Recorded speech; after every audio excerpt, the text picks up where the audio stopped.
I am Gregory Stone. I am 68 years old. And my son, my only child, just gave me my birthday gift. He dragged me into the lobby of the Lakeview Meadows nursing home and screamed, "You're worthless human waste rot in here," while his wife stole my wallet and my phone. They left me to die penniless and alone for 8 long months. They thought they had won. They thought they had inherited everything. They made one mistake. They didn't check who the director of the nursing home was. He's my best friend of 45 years. My son has 103 missed calls and a court date. Before I continue this story, please let me know where you are watching from in the comments below. And hit like and subscribe if you believe that what goes around always comes back around. It was 10 in the morning on my 68th birthday. The house was quiet, too quiet. It had been that way for 5 years, ever since my wife Emily passed. I was sitting at the kitchen table nursing a cup of coffee when the phone rang. It was Patrick, my only son. My heart gave a little jump of hope. He hadn't called in almost a month. "Hey, Dad." His voice was clipped businesslike. "Are you ready? I'll be there in 20 to take you for your birthday lunch." "Patrick, that's great," I said, my voice warming up. "It's good to hear from you. Where are we going?" "It's a surprise," he said. Then the line clicked dead. He'd hung up before I could even say goodbye. I sighed. He'd been this way for a while now. Distant. Cold. Ever since Emily died, it felt like the son I knew, the laughing boy I taught to ride a bike and build model airplanes, had vanished. He was 42 now, a mid-level finance guy with a wife, Sarah, who seemed to value her designer handbags more than human connection. I always told myself he was just busy grieving in his own way. I put on my good sweater, the blue cashmere one Emily had bought me for my 60th. I still felt healthy. I walked 3 miles every day, managed my own finances, and taught a free community college history class twice a week. I was lonely, yes, but I was far from helpless. A car horn blared outside. Not a friendly tap, but a long, impatient blast. I hurried out. Patrick was in his black BMW, tapping his fingers on the steering wheel. I got in. "Happy birthday, son," I said, trying to be cheerful. "What? Oh, yeah. Hi, Dad. Let's go, we're on a schedule." He didn't say happy birthday to me. The drive was silent. I tried to make small talk. "How's work, Patrick? How is Sarah?" "Fine." He grunted, his eyes fixed on the road. I looked out the window. We weren't heading downtown toward the restaurants. We were heading east toward the suburbs, and then further toward the rolling hills I usually only saw when I went for a long country drive. A knot of anxiety began to form in my stomach. "Patrick, the new Italian place you wanted to try is back in the city. Where are we going?" His hands gripped the steering wheel so tightly, his knuckles turned white. "We're going somewhere else, Dad. A surprise." That word surprise didn't sound like a gift. It sounded like a threat. My anxiety turned to cold fear when he slowed the car and turned onto a long paved driveway. A large, impeccably manicured sign was set in brick at the entrance. It read Lakeview Meadows, a premier assisted living community. "Patrick, what is this?" My voice trembled. This isn't a restaurant." "It's better," he said, pulling the car to a stop under the wide portico. "It's your new home." "What are you talking about?" "This isn't funny." I reached for the door handle, but Patrick's hand shot out and gripped my arm. His fingers dug into my bicep like claws. "Don't make a scene, old man. Just get out of the car. Now." His voice was flat, devoid of all emotion. This wasn't my son. This was a stranger. I got out of the car on shaking legs. The lobby of Lakeview Meadows was immaculate. It smelled sterile like disinfectant and faint, sad perfume. And standing by the grand unlit fireplace, holding a clipboard, was my daughter-in-law, Sarah. She was wearing a sharp cream-colored pantsuit, her smile as bright and hard as a diamond. "Happy birthday, Dad," she cooed, walking toward us. "We're so excited. We've got you all checked in. Checked in. I looked back and forth between them. Patrick stood behind me, blocking the exit. This is a mistake. I'm perfectly healthy. I don't need this. Sarah's smile tightened. She tapped her clipboard.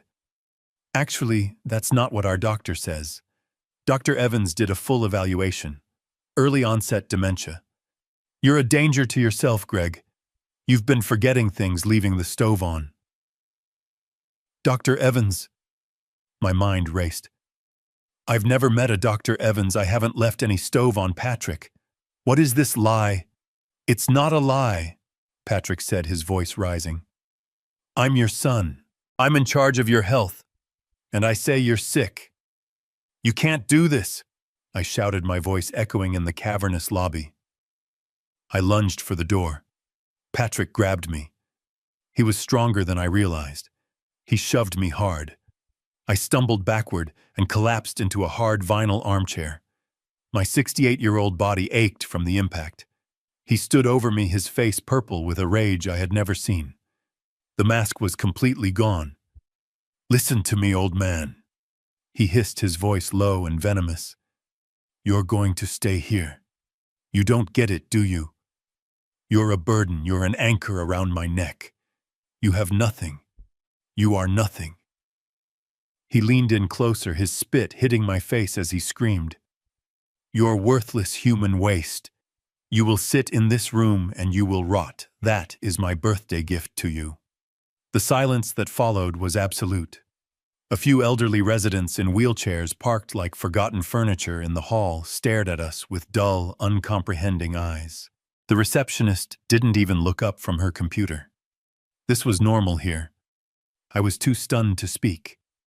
The words, human waste, from my son, from the little boy I had carried on my shoulders. Patrick, seeing I was broken, became cold and efficient again. He reached into the pocket of my coat, which I was still wearing, and pulled out my wallet. We'll be managing your finances from now on, he said calmly, pocketing it. He reached into my other pocket and took my iPhone. You won't be needing this. It will just confuse you. Sarah stepped forward and tossed a clear, plastic-wrapped bundle into my lap. It was a pair of cheap, thin, pale blue pajamas. Here are your new clothes, she said. The staff will take it from here.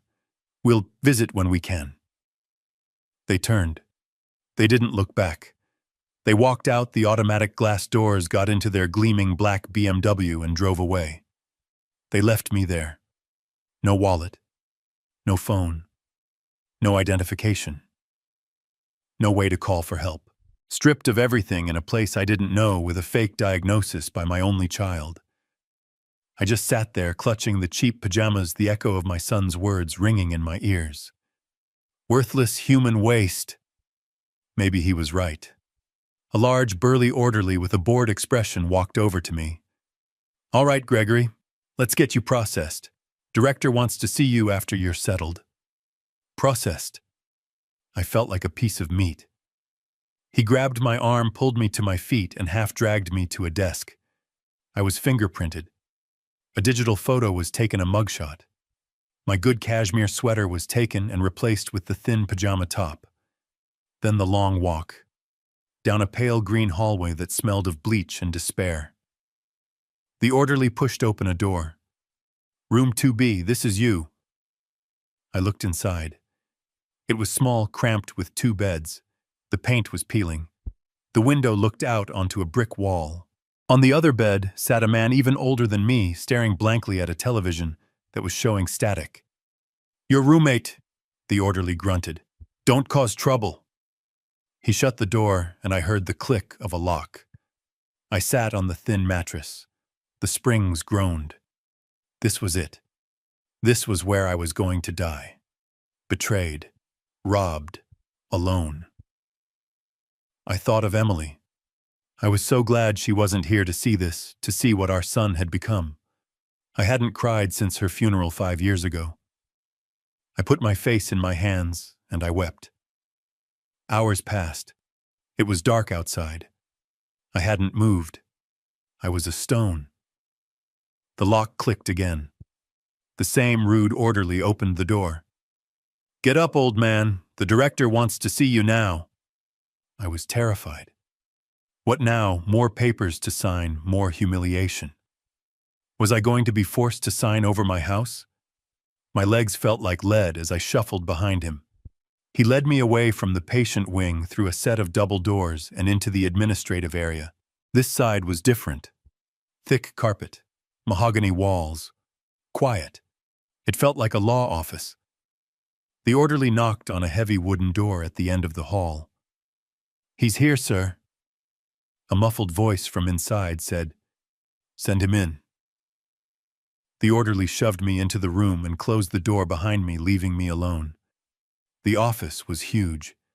A massive desk dominated the center, and behind it, a high-backed leather chair was turned toward the floor-to-ceiling window, which had a stunning view of the city lights far away. "Mr. Stone," a deep voice said from the chair. The speaker was completely hidden. "My staff informs me you had a difficult check-in. A disagreement with your son, I believe." I was shaking, my voice hoarse from crying and disuse.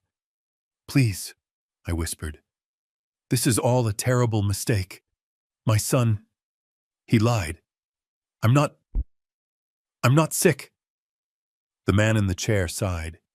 He spun around slowly. He was older, about my age, with a full head of silver hair and kind, intelligent eyes that I knew as well as my own. He was holding a coffee mug, and as he saw my face, his hand froze. The mug slipped from his fingers, shattering on the hardwood floor. He stood up, his mouth open.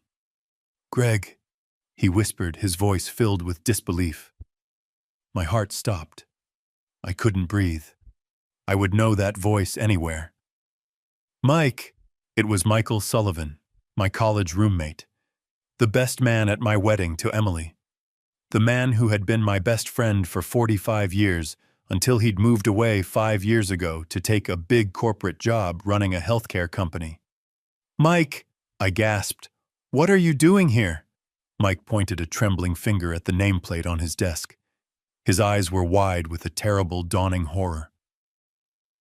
"Greg," he said, his voice shaking, "I'm the director of Lakeview Meadows. What in God's name is going on?" Mike kicked the broken shards of his porcelain mug. His face, usually so calm and professional, was contorted in a mask of fury I hadn't seen since we were 20 years old, and some frat boy had tried to insult Emily. "He told me you had a stroke, Greg," Mike finally said, his voice dangerously low. "He sat right there." Mike pointed to the chair I was now clinging to. "He looked me in the eye and said you had aggressive early-onset dementia, that you were forgetting his name. He had a letter, Greg, a signed letter from a Dr. Evans confirming it all." "There is no Dr. Evans," I rasped the words, scratching my dry throat.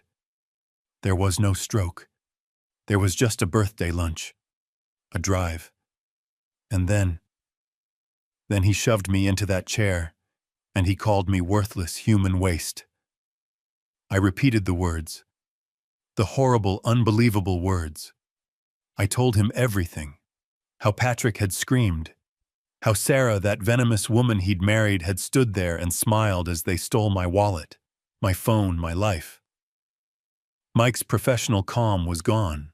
He was pure rage. "I am calling the police. Right now. I will have him arrested for kidnapping, for felony elder abuse, for fraud.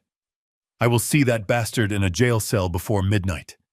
He lunged for the phone on his desk, but my hand, thin and shaking, shot out and slammed down on the receiver.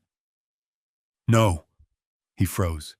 He looked at me as if I truly were the one with dementia. "Greg, what the hell are you talking about? He can't get away with this.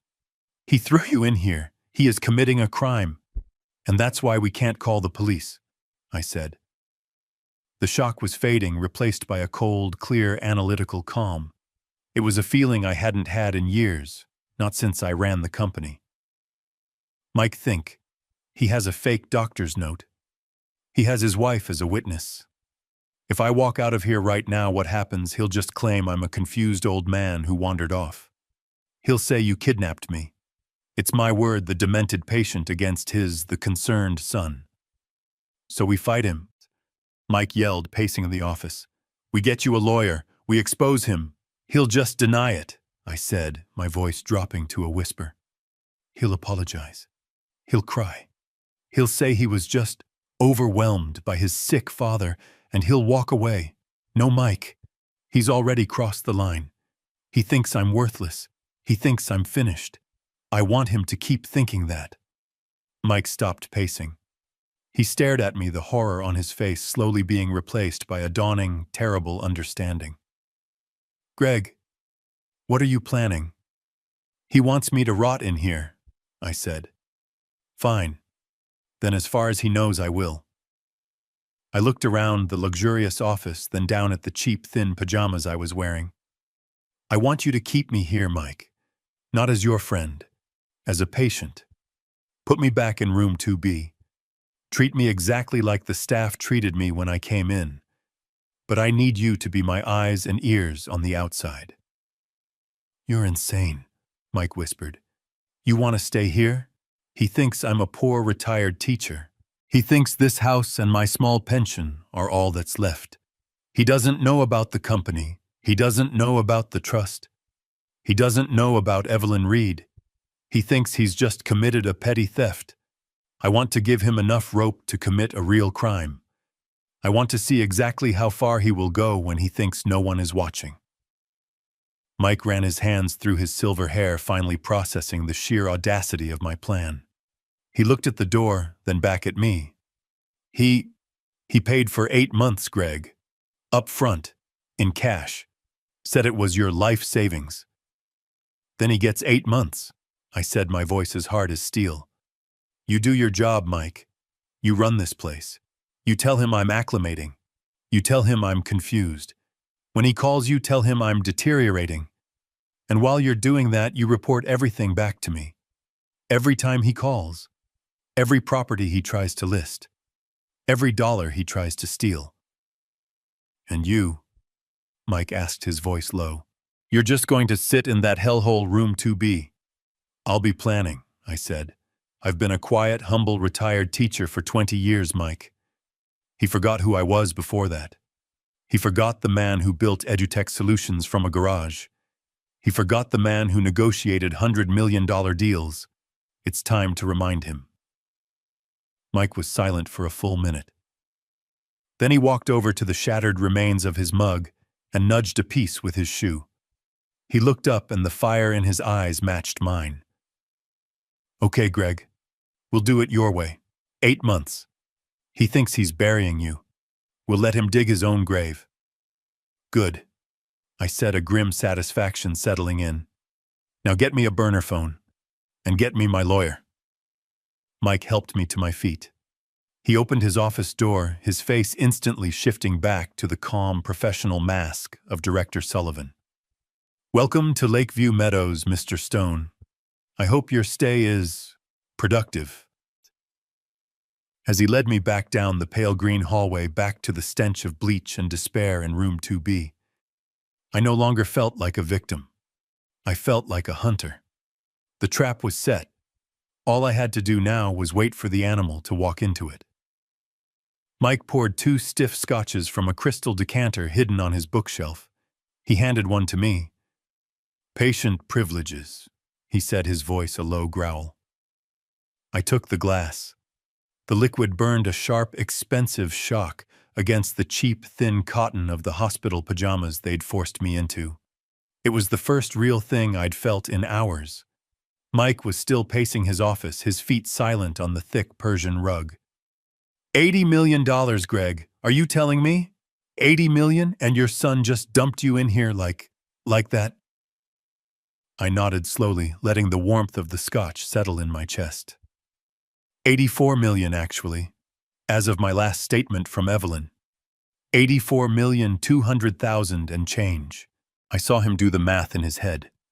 His eyes, which had been wide with shock, now narrowed in disbelief. Why? He whispered. Why live like Well, like a retired history teacher, because that's what I am, as I said. And because you were there, Mike. You were there at the beginning. You remember, Emily. I let my wife's name hang in the air between us.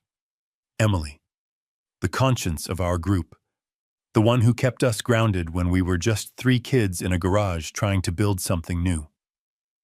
You were there in 1991, I continued, when we built that first server rack out of plywood and hope. You were there when we coded EduTech solutions into existence. It was never about getting rich. It was about creating something that mattered. Mike looked down into his glass. I cashed out in '93, he murmured. I took my 20 grand and bought a condo in the city. I thought I was the smart one. You were smart, I said. You got out sane. I stayed. Emily and I, we stayed. We worked. We built it for 15 years. We lived and breathed that company. I took another sip, remembering the exhaustion, the stress, the impossible deadlines. And then in 2005, the buyout offer came. 80 million, cash. Emily and I, we sat at our little kitchen table for an entire night just staring at the offer letter. We were terrified, Mike. Not happy. Terrified. Patrick was just a teenager then. He was a good kid, but we'd already seen what sudden money did to other families. We saw the entitlement. We saw the moral rot, the lack of ambition. We saw kids whose lives were over before they'd even begun. Mike nodded. I've seen it too. In this very business. Families fighting over scraps. Emily made the decision. I said, my voice softening at the memory of her strength. She put her hand on mine and said, Greg, we are not becoming those people. And we are not raising one of those kids. This money will not ruin our son. So what did we do? The next day, we found Evelyn Reed, the toughest, most discreet estate lawyer in the country. We created an ironclad blind trust. We put 99% of it away. We set up a separate, modest account for my salary as a teacher. We bought that simple 3-bedroom house in the suburbs. And I went and got my teaching degree, something I'd always wanted to do anyway. And we lived. We just lived. We raised Patrick to believe money was something you earned. We paid for his college, of course, from the main trust. We told him it was a special academic scholarship I had access to through the college. He never questioned it. Why would he? I finished the scotch. The cold, clear anger was returning. It worked, Mike. Our plan worked perfectly. It protected him. Until Emily died. When she passed 5 years ago, that thing in him woke up. That greed. He came to me asking about the will, about the inheritance. He was expecting, I don't know what. Millions. And when all he saw was the house and my small pension, he couldn't hide his disappointment. His contempt. That's when he met Sarah. And she saw the same thing, a failed old man sitting on a tiny piece of property, taking too long to die. Mike slammed his empty glass down on the desk. So only 3 people in the world know the truth. You, your lawyer, Evelyn, and me. That's right, I said. You cashed out early, Mike, but I always kept you listed as a secondary emergency contact on the trust. I trusted you with my life then. I'm trusting you with it now. I stood up, pulling the cheap pajama top straight. Patrick thinks he's fighting a senile old man for a few $1,000s. He's not. He's fighting a CEO for 84 million. And he is going to lose. Mike looked at me, the shock finally gone, replaced by the old fire I remembered from our college days. He's not just going to lose Greg. We're going to dismantle him. Good, I said. Now get me a burner phone. And get me Evelyn Reed on the line. I looked at the expensive scotch in my hand, then down at the cheap, scratchy pajamas I was wearing. The contrast was sickening. All right, Mike. If I'm staying, I'm not staying in room 2B. I can't think in there. The man in the other bed smells like despair and old soup. Mike nodded, his mind instantly shifting from shocked friend to director. Agreed. Room 2B was temporary processing. But I can't put you in the luxury wing. Patrick would see the bill on the statement and get suspicious immediately. So what's the plan? I asked. Mike snapped his fingers, his eyes lighting up with a grim intelligence. The rehab wing. It's on the 3rd floor. It's secure. The rooms are single occupancy. It's designed for post-op recovery. It's the perfect cover. He walked to his desk and picked up the internal phone. I'll file the paperwork myself. I'll tell the staff you're a high-risk fall patient, but more importantly, that you're having severe adjustment-related episodes, that you require special isolated observation.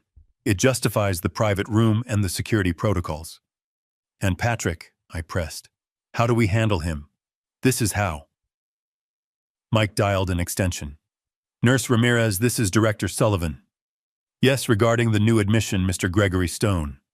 His son Patrick is the primary contact, correct? Good. I want you to log this immediately. Patient Stone is displaying signs of severe agitation and paranoia. He does not recognize his surroundings. He is to be moved immediately to the secure observation wing room 312. And here's the crucial part. He is not to receive any visitors, not even his son. It's for his own safety. Doctor's orders. I watched him. He was a natural. Cold, clinical, utterly believable. He hung up and looked at me. The trap is officially set, Greg. As far as the world knows, you are now confused, agitated, and locked away for your own good. When Patrick calls to check on you, I will personally deliver the news. I'll tell him you're deteriorating faster than we thought. 8 months. I said the words, feeling heavy on my tongue. 8 months living a lie in a 10 by 12 room. It's a long time, Mike.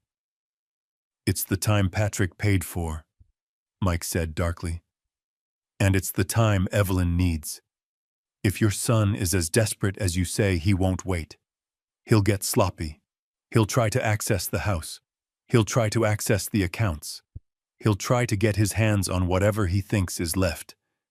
Evelyn needs time to track that. She needs time to document the fraud. She needs time to build the case.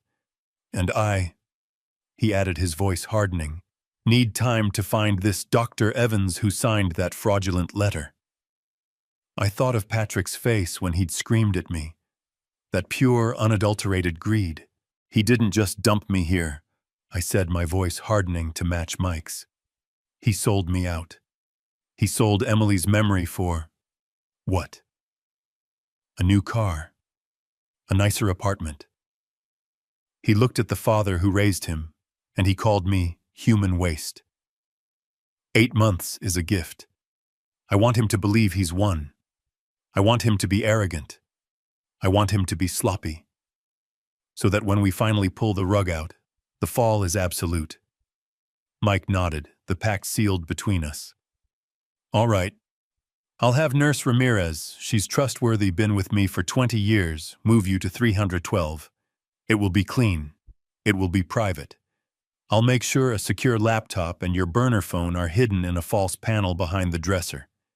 You'll be a prisoner, Greg, but you'll be the one running the prison. I finished the scotch and stood up, smoothing the cheap pajama top. Let's go, Director. It's time for me to start rotting. I settled into room 312. It was better than 2B, which wasn't saying much. It was clean, private, and the door locked from the outside. A sanitized prison cell. As the orderly left, the silence of the room was overwhelming. It was the same kind of crushing silence that had filled our house 5 years ago, the day I lost Emily. My wife. My Emily. She was the one who held us all together. She was the heart of our family. She fought cancer for 2 long years with a grace that still takes my breath away. I held her hand as she took her last breath in our bedroom, in that quiet suburban house she had turned into a home. I thought my world had ended that day. I was wrong. It had just been the dress rehearsal. The funeral was a blur of casseroles and sympathetic nods from neighbors. Patrick, my son, seemed destroyed. He clung to me, wept on my shoulder, and I clung back. We were all each other had left, or so I believed. It was about a week later. I was still in a fog of grief, trying to figure out how to live in a house where her scent still lingered on the pillows. Patrick came over. He wasn't bringing food. He wasn't coming to share memories. He was carrying a small briefcase. "Dad," he said, his voice flat.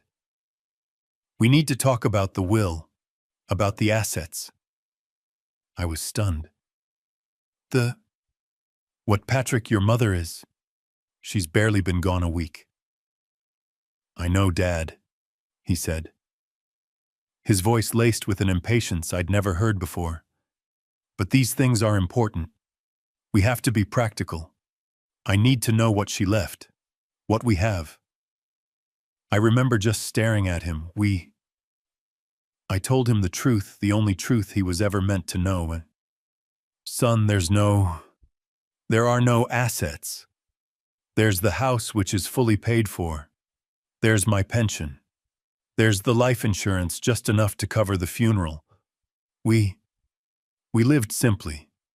You know that." I will never forget the look on his face.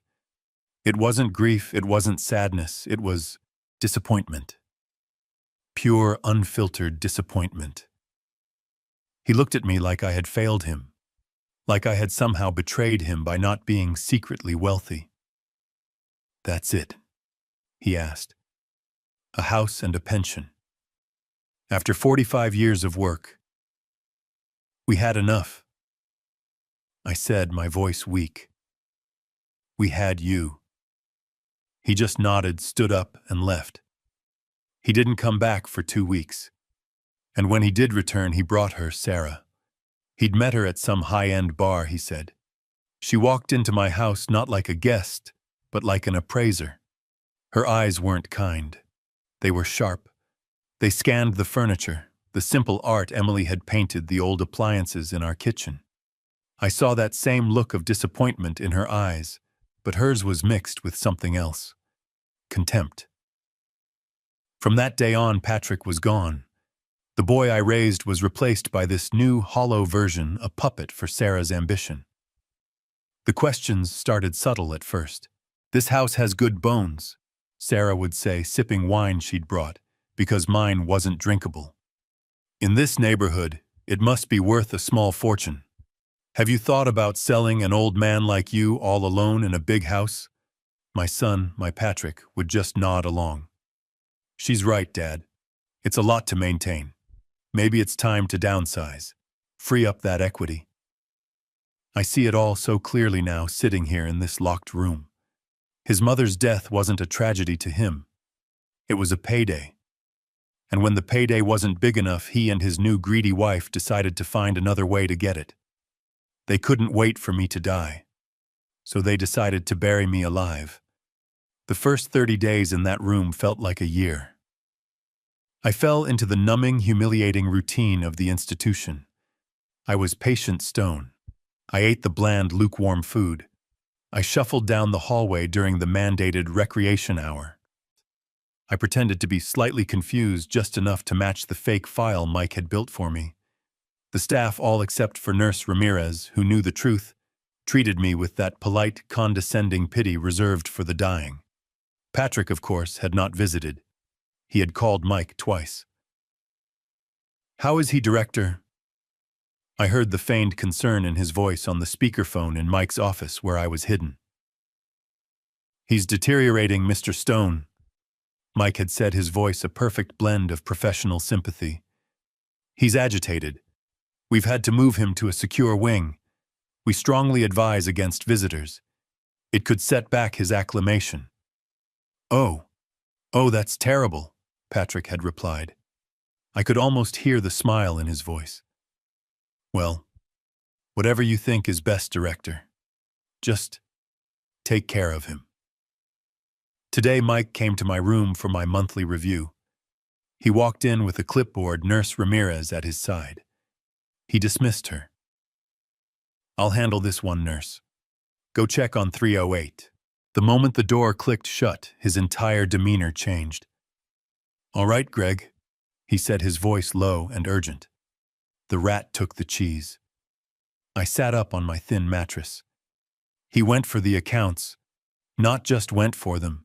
He brought the fake Dr. Evans letter to your local bank, the one you've used for 30 years. He walked in, played the role of the devastated, dutiful son. He told the bank manager, old Mr. Abernathy, that you were medically incapacitated and that he needed access to your small checking account to pay for your institutional needs. My blood ran cold. And Abernathy, he fell for it, Mike said, his voice tight with disgust. Patrick was so convincing. He had the fake letter. He had the admission papers from me. It all looked perfectly legal. Abernathy gave him full access to the checking and savings. I felt a dark satisfaction. How much? Mike looked at the clipboard as if reading my chart. He didn't waste a second, Greg. The moment he got access, he withdrew $5,000 in cash. He told Abernathy it was for specialized medical equipment you needed here. $5,000. The first bite. The first clear act of fraud. He's already spending it, Mike continued. Sarah posted photos on her social media this morning. A new diamond bracelet, tagged #besthusband. I pictured it. My money, the money Emily and I saved, being turned into a trinket for that venomous woman bought by the son who had just condemned me. Good, I said. Mike looked at me.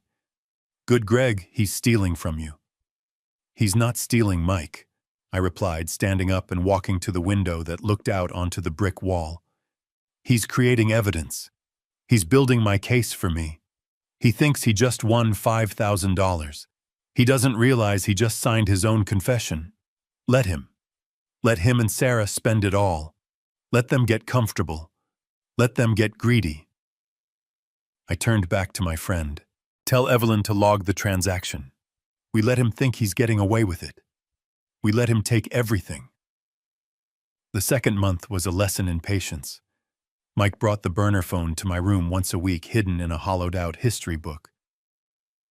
You've got a 30-minute window, he'd whisper, standing guard outside my door, while pretending to review my chart. The phone felt heavy in my hand, a lifeline to a world I no longer officially inhabited. This time I dialed the number I knew by heart. It rang twice, then a crisp, sharp voice answered. Evelyn Reed? Evelyn, I said. My own voice sounded strange, rough from disuse. It's Gregory. There was a sharp intake of breath on the other end. Gregory, my God, where are you? Your son has been calling my office non-stop. He told me you had a catastrophic stroke, that you were non-verbal. He's been trying to invoke power of attorney. I've been stonewalling him for weeks because his paperwork was sloppy. His paperwork was sloppy because it's a fabrication, Evelyn, I said, speaking quickly. He had me committed. He has me in a nursing home right now. He thinks I'm senile, and he thinks my entire net worth is a 3-bedroom house and a teacher's pension. The silence on the other end was absolute. Evelyn Reed was not a woman easily shocked. She handled the estates of billionaires, politicians, and oil barons, but this was new. What? She finally said. He committed me, Evelyn, my own son. He and his wife stole my wallet and phone and left me here to rot. They think I'm helpless. Are you safe? Her voice instantly lost all its personal warmth, replaced by the ice-cold precision of the lawyer I paid her to be. For now, my old friend Mike Sullivan is the director here. He's my inside man. But Patrick has already acted. He used a forged doctor's letter to gain access to my local checking and savings. He just withdrew $5,000. I heard the sound of a keyboard clacking furiously. He's moved from conspiracy to felony theft. Got it. I'll have that account frozen immediately. No, I said, and the clacking stopped. Don't freeze anything. That's the most important part. He thinks he's won. He thinks he's smarter than me. I want him to keep thinking that. I want him to drain that account to zero. Gregory, it's bait, Evelyn. 5,000 is nothing. He's going to get desperate when that runs out. He'll try to sell the house. He'll try to access my pension. He'll try to find more. I don't want you to block him. I want you to watch him. Watch him how? I want a full forensic workup. As of yesterday, I want to know every dollar he owes. I want to know his credit card balances, his car loans, any private markers. I know he gambles. Sarah's social media is full of trips to Vegas. I want to know who holds his debt. I want a complete financial map of his desperation. He's a house of cards, Evelyn. I want to know the name of every card before we pull the bottom one out. He thinks he's a financial wizard. Let's find out just how smart he really is. Evelyn was silent for a moment. I could almost hear her smiling. He has no idea what he just stepped in, does he? Not a clue, I said. Consider it done, Gregory. I'll hire the best private investigators. We'll be ghosts. He won't see us coming. You just stay safe. And Greg, yes, I'm glad you're not senile. You and me both, Evelyn. Talk to you next week. I ended the call and handed the phone back to Mike when he re-entered. The pieces were moving. Patrick was no longer just my son. He was my opponent. The facade was beginning to wear me down. 5 months. 5 months of shuffling in paper slippers, of nodding vaguely at nurses, of staring at a brick wall as my only view. I was becoming the part I was playing. The anger I felt on day one had cooled into a dull, hard stone of patience, and I was beginning to worry that I had underestimated my own son's depravity. Maybe he would just stop.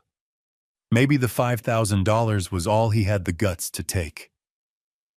Then Mike came. It was a Tuesday late afternoon. He didn't knock with his usual brisk director's rounds tap. He used his key, letting himself in silently and locking the door behind him. He wasn't wearing his director's smile. His face was gray, his eyes hard. "Mike," I asked, sitting up from the cot, "what is it? What's wrong?" He didn't answer for a moment. He just looked at me, his gaze filled with a pity that scared me more than Patrick's anger. "He did it, Greg." My stomach dropped. "He did what the accounts... the house." Mike said, his voice flat. "He sold the house. The sale closed yesterday."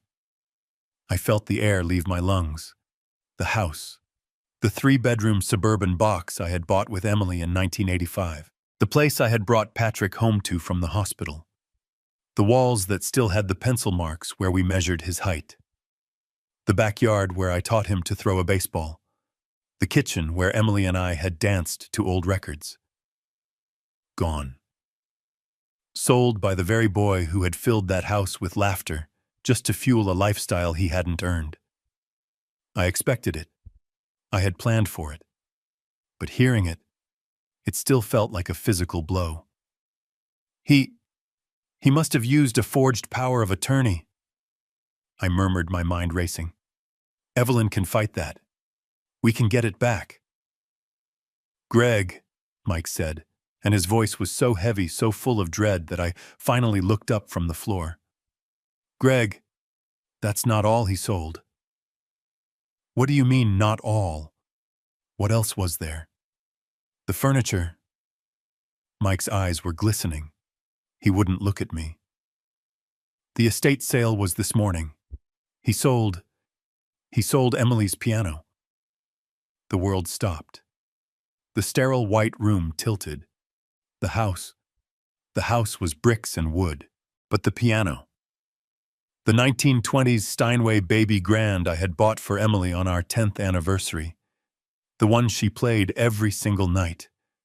The one I had kept tuned, polished, and untouched for 5 years, a sacred monument in the living room. The last part of her that still lived in that house. I remembered Patrick as a little boy sitting underneath it, playing with his toys, while his mother's music, Bach and Chopin, rained down on him. And he sold it. For what? A few $1,000s for a new watch for Sarah. I felt a roar build in my chest, so powerful, it almost knocked me over. The cold, strategic calm of the last 5 months shattered into a million pieces. This was no longer a game. This was no longer a lesson about money. This was desecration. He had sold his mother's soul for pocket change. I stood up, and this time I was the one who was shaking. Not with fear.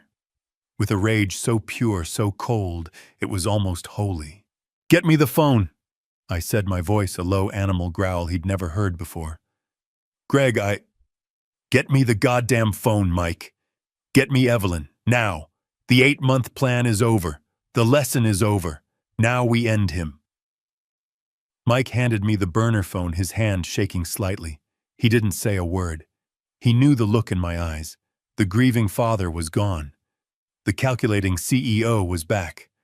I punched in Evelyn's number and didn't wait for her to say hello. "He sold the piano." The words hung in the air, cold and heavy. I heard Evelyn's sharp intake of breath. She too had known Emily. She knew what that piano meant.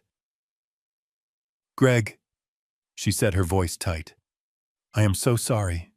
The house was one thing, but that—" He crossed a line, Evelyn. I cut her off. The time for sympathy was over. "The 8-month observation period is cancelled, effective immediately. We are moving to the offensive. I don't just want to watch him anymore. I want to own him." "Own him, Gregory? What do you mean we can sue? We can have the sale of the house nullified based on fraudulent—" "No," I growled. "That's too clean. That's a lawsuit. He'll get a lawyer. It will drag on. He won't learn. I want him to feel exactly what he made me feel. Trapped, powerless, hunted." "What's the play?" she asked, her voice shifting into the legal warrior I paid her for. "Your investigators," I said. "You found his debts, the gambling markers in Vegas, the unsecured personal loans, the maxed-out credit cards. How much is it in total?" I heard her typing. "My preliminary report shows 1.2 million. He's in deeper than we thought, Greg. He's insolvent." "Perfect," I said. A cold, dark satisfaction filled me. "Evelyn, here is your new directive. I want you to buy it. Buy all of it. Every last penny. Buy his debt, Gregory, that's— I want you to create a new anonymous shell corporation. Use the trust. I don't care what it costs. I want you to go to every lender, every casino, every credit card company he owes, and I want you to buy his debt at pennies on the dollar. I know how these people work. They'd rather have 50 cents now than 100% of nothing later. You will become his sole creditor. You will become his worst nightmare." "And then?" Evelyn asked. "And then?"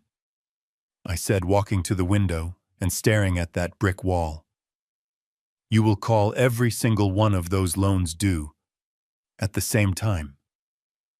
I want him to wake up one morning and find that every person he owes money to in the world is the same person, and that person is me." The line was silent for a moment. Then Evelyn's voice came back, laced with a terrifying cold admiration. "I'll have the corporation set up by morning, Greg. The hunt begins tomorrow." I hung up the phone. I looked at Mike. He didn't just sell a piano, Mike. He sold his entire life. Month 6 began. The walls of room 312, a sterile beige, had become my entire universe. I knew every crack in the ceiling, every water stain in the corner, every faint antiseptic smell. I was a ghost, forgotten by the world, a non-person. My only contact with the outside, my only proof that I still existed, was Mike's weekly director's review. He would come in, clipboard in hand, and while he pretended to check my blood pressure, he would slip me the reports from Evelyn's investigators. But this week was different. He didn't just bring a thin folder, he brought his laptop. "You're not going to like this, Greg," he said, his voice a low growl as he locked the door behind him. "They're celebrating." "Celebrating what?" I asked, my voice hoarse. I rarely spoke and my vocal cords felt stiff. Celebrating you, Mike said. He turned the laptop toward me. Sarah's public social media. She's prolific. Evelyn's team has been saving everything. My hands trembled as I took the computer. The screen was bright alive, showing a world I no longer recognized. It was Sarah's feed, and it was a digital monument to their greed. The first photo was of Patrick, my son. He was standing in the driveway of my house, the house Emily and I had built, but he was standing next to a car I had never seen. A sleek, blood-red Maserati that screamed new money. He had his arm around Sarah, who was laughing, holding up the keys. The caption read, "Out with the old, in with the new. Patrick finally got the ride he deserves. He sold your 30-year-old Volvo for scrap," Mike said, his voice tight, "and used the first chunk of the house money for that." I scrolled down. The next photo was a selfie. Sarah and Patrick clinking champagne glasses. Behind them, through a massive floor-to-ceiling window, was the glittering skyline of the city at night.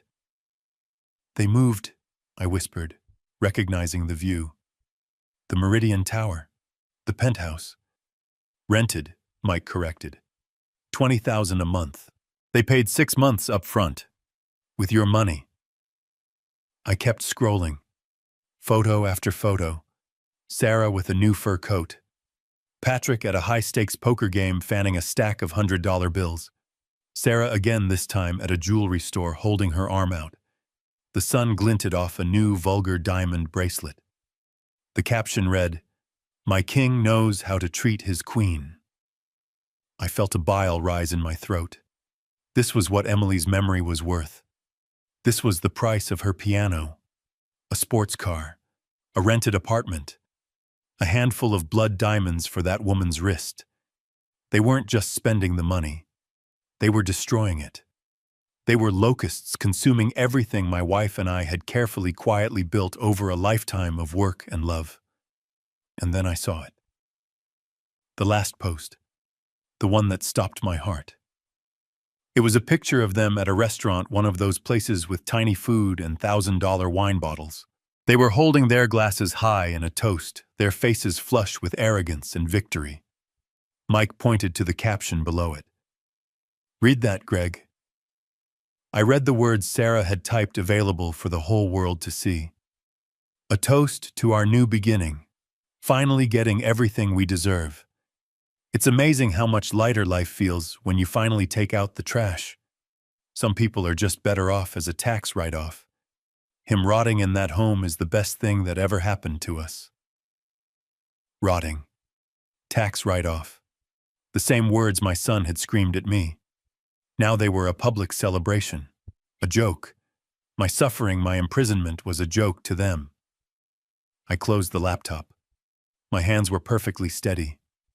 The rage I felt when Mike told me about the piano, that was hot. That was the grief of a husband. This was different. This was the cold, silent precision of a surgeon. "They're fools," I said, my voice quiet. Mike looked at me surprised. "Greg, that's inhuman." "It's foolish," I repeated, standing up and walking to my brick wall. "They think this is the end. They think they've won. They just sold a house. That's a finite amount of money, and they are burning it as fast as they can." I turned back to Mike. "How long, Mike? You're a businessman. At this burn rate, how long does that money last?" Mike thought for a second. "The car, the apartment lease, the jewelry, the gambling.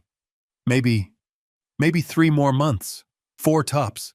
Then they'll be right back where they started. Broke and desperate." "Exactly," I said. "They're arrogant, they're stupid, and they're celebrating. Let them buy their cars, let them drink their champagne, let them feel like kings of the world."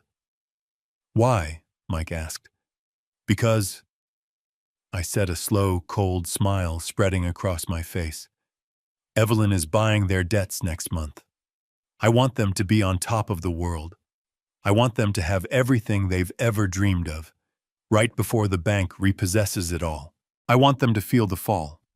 And from a penthouse that's a long, long way down." I handed the laptop back to Mike. Thank you for the report, Director. Now, if you'll excuse me, I believe it's meatloaf night. I wouldn't want to miss it. Month 6 was the quiet month. The quiet before the storm. After the initial flurry of spending, the social media posts from Sarah slowed down. The pictures of new bracelets were replaced by photos of expensive dinners. The dinners were replaced by pictures of cocktails. Mike's reports, delivered now with a silent, grim efficiency, showed the financial bleed was constant. They were living on the fumes of my house. The cash from the sale, which Patrick must have thought was a mountain, was eroding like a sandcastle in the tide. He was a finance guy. He knew he had a burn rate, and he knew his was unsustainable. The Maserati lease payments, the $20,000 a month rent on the penthouse, Sarah's unending appetite for clothes. The money from Emily's house wouldn't last another 6 months.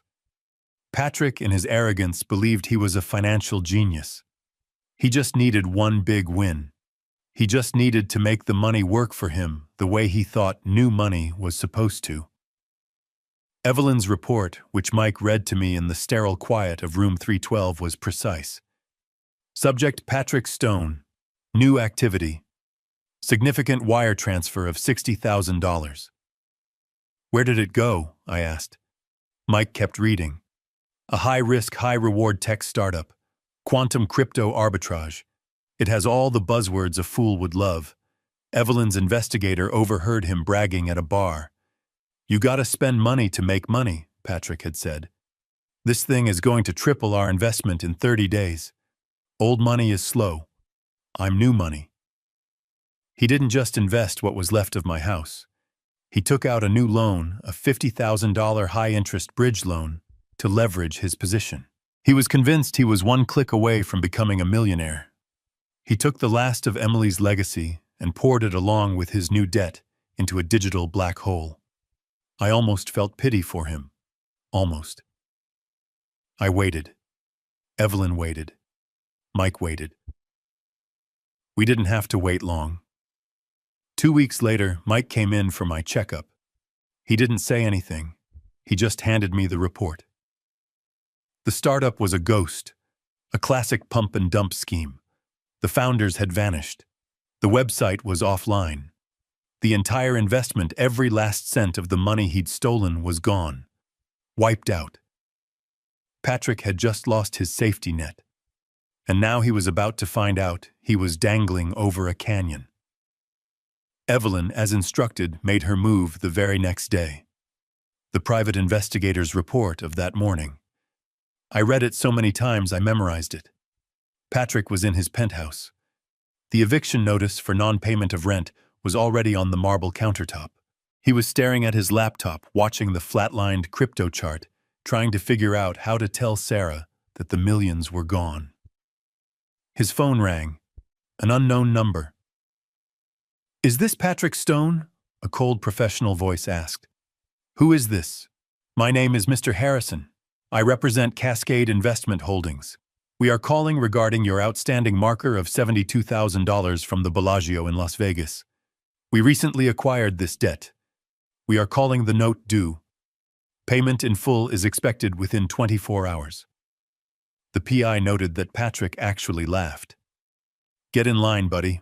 I'll pay when I pay. I don't think you understand, Mr. Stone. The voice continued, cold as ice. We are not the casino. We are not a friendly lender. We are a private holdings firm. If payment is not received by noon tomorrow, we will immediately begin asset seizure. We have copies of your lease, your car registration. That new Maserati is quite lovely. We'll start with that. The PI reported that the blood drained from Patrick's face. You can't do that. We can and we will. 24 hours, Mr. Stone. The line clicked dead.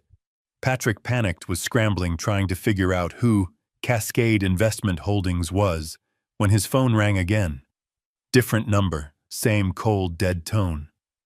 Mr. Patrick Stone, this is Ms. Albright with Apex Financial Solutions. We have acquired your unsecured personal loan of $30,000. Payment is due immediately. He threw his phone across the room, shattering it against the wall. According to the report, he was breathing hard, his hands shaking. He went to the kitchen and poured a drink. He was staring at the eviction notice, his mind clearly racing, when Sarah's phone sitting on the counter lit up. Another call. From Apex Financial Solutions. He picked it up. "Is this Mrs. Stone? We are calling regarding your husband's outstanding debts?" Patrick hung up. He realized they weren't just calling him. They were calling his wife. They were calling everyone. Mike looked up from the report. Cascade Investment Holdings, Apex Financial Solutions. Evelyn has been busy. Those are your companies, Greg. Your collection agents.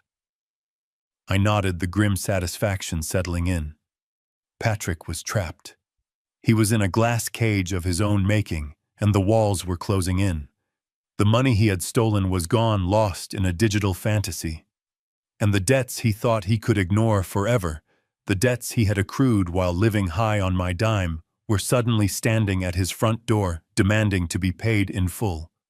He was completely, utterly broke. He was worse than broke. He was deeply, terrifyingly in debt. To me. He had no house to sell. He had no senile father to manipulate. He had nothing. "He's panicking, Greg," Mike said, closing the folder. "He's desperate. What do you think he'll do next?" I looked at the brick wall of my room. "What does a cornered rat always do, Mike? It goes for the only piece of cheese it thinks is left. He'll be coming for Evelyn. He'll be coming for the trust. He's about to find out that the trust isn't a safety net. It's the steel door of the trap." The 7th month. The silence in room 312 was no longer just quiet. It was the heavy, charged silence of a chess game. I had made my move. Now I was waiting. Mike came in not for a review, but for a strategy session. He brought the laptop and a fresh report from Evelyn's private investigator. "He's broken Greg," Mike said, his voice a low whisper, though no one could hear us. "He's not just broke, he's broken." The report was brutal. The crypto investment had evaporated exactly as I knew it would. The eviction notice for the penthouse was final. They had 5 days to vacate. The red Maserati had been repossessed by Apex Financial Solutions, in a very public, very humiliating scene in front of their building. Sarah was apparently hysterical, threatening to leave him. Patrick was described as a man on the verge of a complete breakdown. He was drinking heavily, making frantic, nonsensical calls to banks trying to get another loan, any loan. But his credit was destroyed. "He's at the end of his rope," Mike said, closing the report. "He's a cornered animal." "Good," I said, my voice steady. "Now he'll go for the only thing he thinks is left. He's about to knock on Evelyn's door." I didn't have to wait long. 2 days later, Mike brought the audio file. Evelyn had recorded the entire call. We sat there in my sterile room, and I listened to my son's voice, a voice I barely recognized. It wasn't the cold, arrogant tone he'd used on me in the lobby. It was a new voice. Oily. Fake. Desperate. He was trying to sound like a grieving, responsible son. "Miss Reed," I heard him say. "Hi, this is Patrick Stone. Gregory Stone's son. We spoke briefly a few months ago." Evelyn's voice was exactly as I had instructed, professional, cold, and utterly unimpressed. "Mr. Stone, I've been expecting you to call. I assume this is regarding your father's medical expenses." I could hear the sharp, surprised inhalation from Patrick. He wasn't used to people being ahead of him. Yes, exactly. Ms. Reed, it's just awful. He's deteriorating so fast. We've had to place him in Lakeview Meadows. The costs, Ms. Reed, the costs are just astronomical. Specialized care, round-the-clock nurses. You understand." "That is tragic news," Evelyn replied, her voice flat. "A terrible burden for you." "You have no idea," Patrick said, the fake emotion dripping from every word. "And that's why I'm calling. The money from the house sale. It's gone. The medical bills they just ate it all up. I'm at my limit. I need to access my father's other accounts. The trust. The one you manage. We need to start liquidating assets immediately. We have to pay for his care." I had to give him credit. The performance was flawless. The loving son bankrupting himself to care for his dying father. I looked at Mike. He was just shaking his head in disgust. And then I heard the beautiful, wonderful sound of Evelyn Reed snapping the trap shonut. "Liquidating Mr. Stone," she said, and I could hear the faint, icy smile in her voice. "I'm afraid that's quite impossible." The silence on the audio file was so long I thought the call had dropped. What do you mean impossible?" Patrick's voice was suddenly thin, the fake sympathy gone. "It's his money. I'm his son. I have his power of attorney right here." "I'm sure you have a power of attorney, Mr. Stone," Evelyn said. "But perhaps you should have read the actual trust documents your father and I established in 2005. I have a copy right here in front of me." I heard the sound of a page being turned. It was magnificent. Article 4, Section B. Evelyn's voice continued clear and cutting. "In the event of the primary benefactor's medical incapacitation, as certified by a physician, which, by the way, your physician, Dr. Evans, provided, all assets, capital, and interest within the GS Blind Trust are to be immediately and irrevocably frozen." Patrick's voice was a choked whisper. "Frozen. Frozen," Evelyn confirmed. "Furthermore, Article 5, Section C, no assets shall be distributed, liquidated, or otherwise touched until the certified death of the primary benefactor, Gregory Stone, at which point the trust will be dissolved and distributed according to the terms of his final will."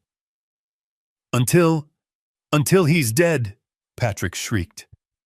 The mask of the loving son was gone, replaced by the raw, naked greed of the man who had screamed "human waste" at me.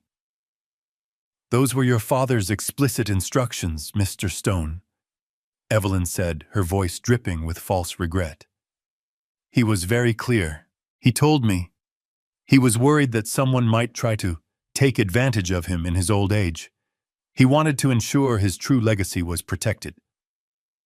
But I am the family, I am the heir," Patrick was shouting now. "How much is in there? Tell me, how much are we talking about?" "Mr. Stone, the contents of the trust are of course completely confidential. I am legally barred from disclosing that information to you or anyone else.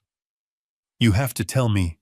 "But," Evelyn continued, as if he hadn't spoken, "I can assure you, the funds are substantial.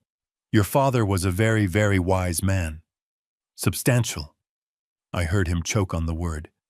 "Now, if there's nothing else, as I said, I'm afraid I cannot help you. You will simply have to wait. Good day, Mr. Stone." The click of the phone ending the call was the loudest sound I'd ever heard. Mike stopped the recording. We sat in the silence of my room. The game had just changed. Patrick now knew the truth, or at least part of it. He knew I was rich, impossibly, infuriatingly rich. He knew he had sold his soul, sold his mother's memory, sold my house, for pennies, for the scraps off the main table. And he knew the only thing standing between him and the $80 million jackpot was my next heartbeat. He had no money. He was being hunted by creditors, my creditors. And the only person who could save him, the only person whose signature could unlock that trust, was the senile old man he had locked away in room 312. "My God, Greg," Mike whispered, his face pale. "You just painted a target on your back." "No, Mike," I said, a cold, hard calm settling over me. "I just painted a target on his. He's not a financial planner anymore. He's a trapped animal. And now he's going to do something stupid. He's going to come here. He's going to try and force my hand. He's going to try and get that signature." I stood up and looked out the window at the brick wall. "And when he does, you and Evelyn will be ready." The walls of my room number 312 were closing in. Not just on me, but on Patrick. The 7th month was the month the dominoes began to fall, just as Evelyn and I had planned. Mike came in, his face set like granite. He wasn't carrying a clipboard this time. He was carrying a tablet computer. "He's bleeding out, Greg," Mike said, his voice a low growl. He locked the door and sat on the edge of my cot. "The crypto scam went belly up exactly as you predicted. Wiped him out. He lost the last of the house money and the $50,000 he'd borrowed on top of it. He's got nothing left but the leased penthouse and the Maserati. And Sarah. And the debts," I reminded him.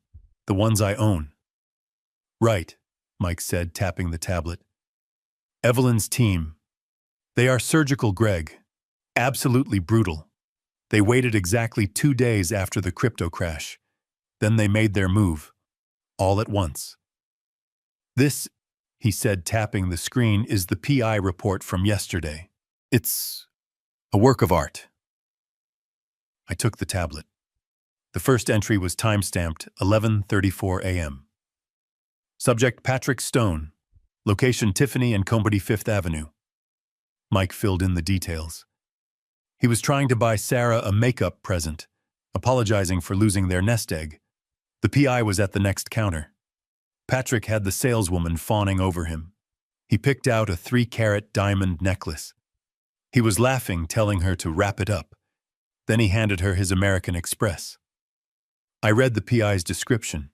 The polite smile on the saleswoman's face. The swipe of the card. The long, agonizing pause. The smile freezing, turning to confusion, then embarrassment. "I'm terribly sorry, Mr. Stone," the PI had recorded her saying. "This card, it's been declined." I pictured my son's face, the flush of hot, arrogant anger. "What? That's impossible. Run it again." "I did, sir. 3 times. It's been locked by the provider." "Fine," he snapped, throwing another card on the glass counter. "Try this one. The Visa." "Declined, sir." "The MasterCard." "Declined." The report described Patrick, my son, standing in the middle of Tiffany's, yelling into his phone at a bank representative who wasn't there. Sarah, realizing what was happening, her face a mask of cold fury, turned without a word and stormed out of the store, leaving him standing there alone, his hands empty. I scrolled to the next report. Timestamp 3:52 p.m. They were back at the penthouse. The PI had followed them. The report described a silent, vicious elevator ride. When the doors opened on their floor, they both froze. There, taped to their gleaming $10,000 mahogany door, was a bright orange official 72-hour eviction notice. "The shell corporation that owns their lease, which is you, Greg, filed for non-payment this morning," Mike explained. "Their rent check written on the account you drained bounced higher than a rubber ball." I looked at the next image. A photograph. Patrick standing frozen in the hallway, staring at the notice. But it was the next entry that made me exhale slowly. Timestamp 4:01 p.m. While subjects were standing in the hallway, immobilized by the eviction notice, the elevator dinged. A man in a jumpsuit from Apex Financial Solutions stepped out. "Apex Financial," I murmured. "Evelyn's collectors." "You got it," Mike said. The man walked right up to Patrick. "Patrick Stone?" he asked. Patrick, dazed, just nodded. "I'm here for the Maserati. The loan was called. Here's the repossession order." The PI described how Patrick tried to argue, tried to push the man, tried to say there was a mistake. But the man was professional. He had the paperwork. And he had 2 very large tow truck operators waiting downstairs. The final image in the report was a photo taken from the street. It showed the blood-red Maserati being hoisted onto a flatbed tow truck, a symbol of their stolen, fleeting wealth being dragged away in the most public, humiliating way possible. "And now," Mike said, "the main event." He tapped the audio icon on the tablet. "The PI team got a bug into their apartment while they were distracted by the tow truck. This was recorded about 30 minutes ago." He hit play. The first sound was glass shattering. A heavy crystal vase, probably. Then Sarah's voice, not the sweet cooing I remembered, but a high-pitched, hysterical shriek. You ruined me, you idiot! Patrick's voice was desperate pleading. Baby, listen to me, it's a mistake, it's just a bank error. I'll fix this. I just need to call the lawyer. The old man's lawyer. The lawyer! Sarah screamed, and her laugh was terrifying. She's the one who did this, don't you see it? Apex, Cascade, the trust is frozen. It's him, it was always him.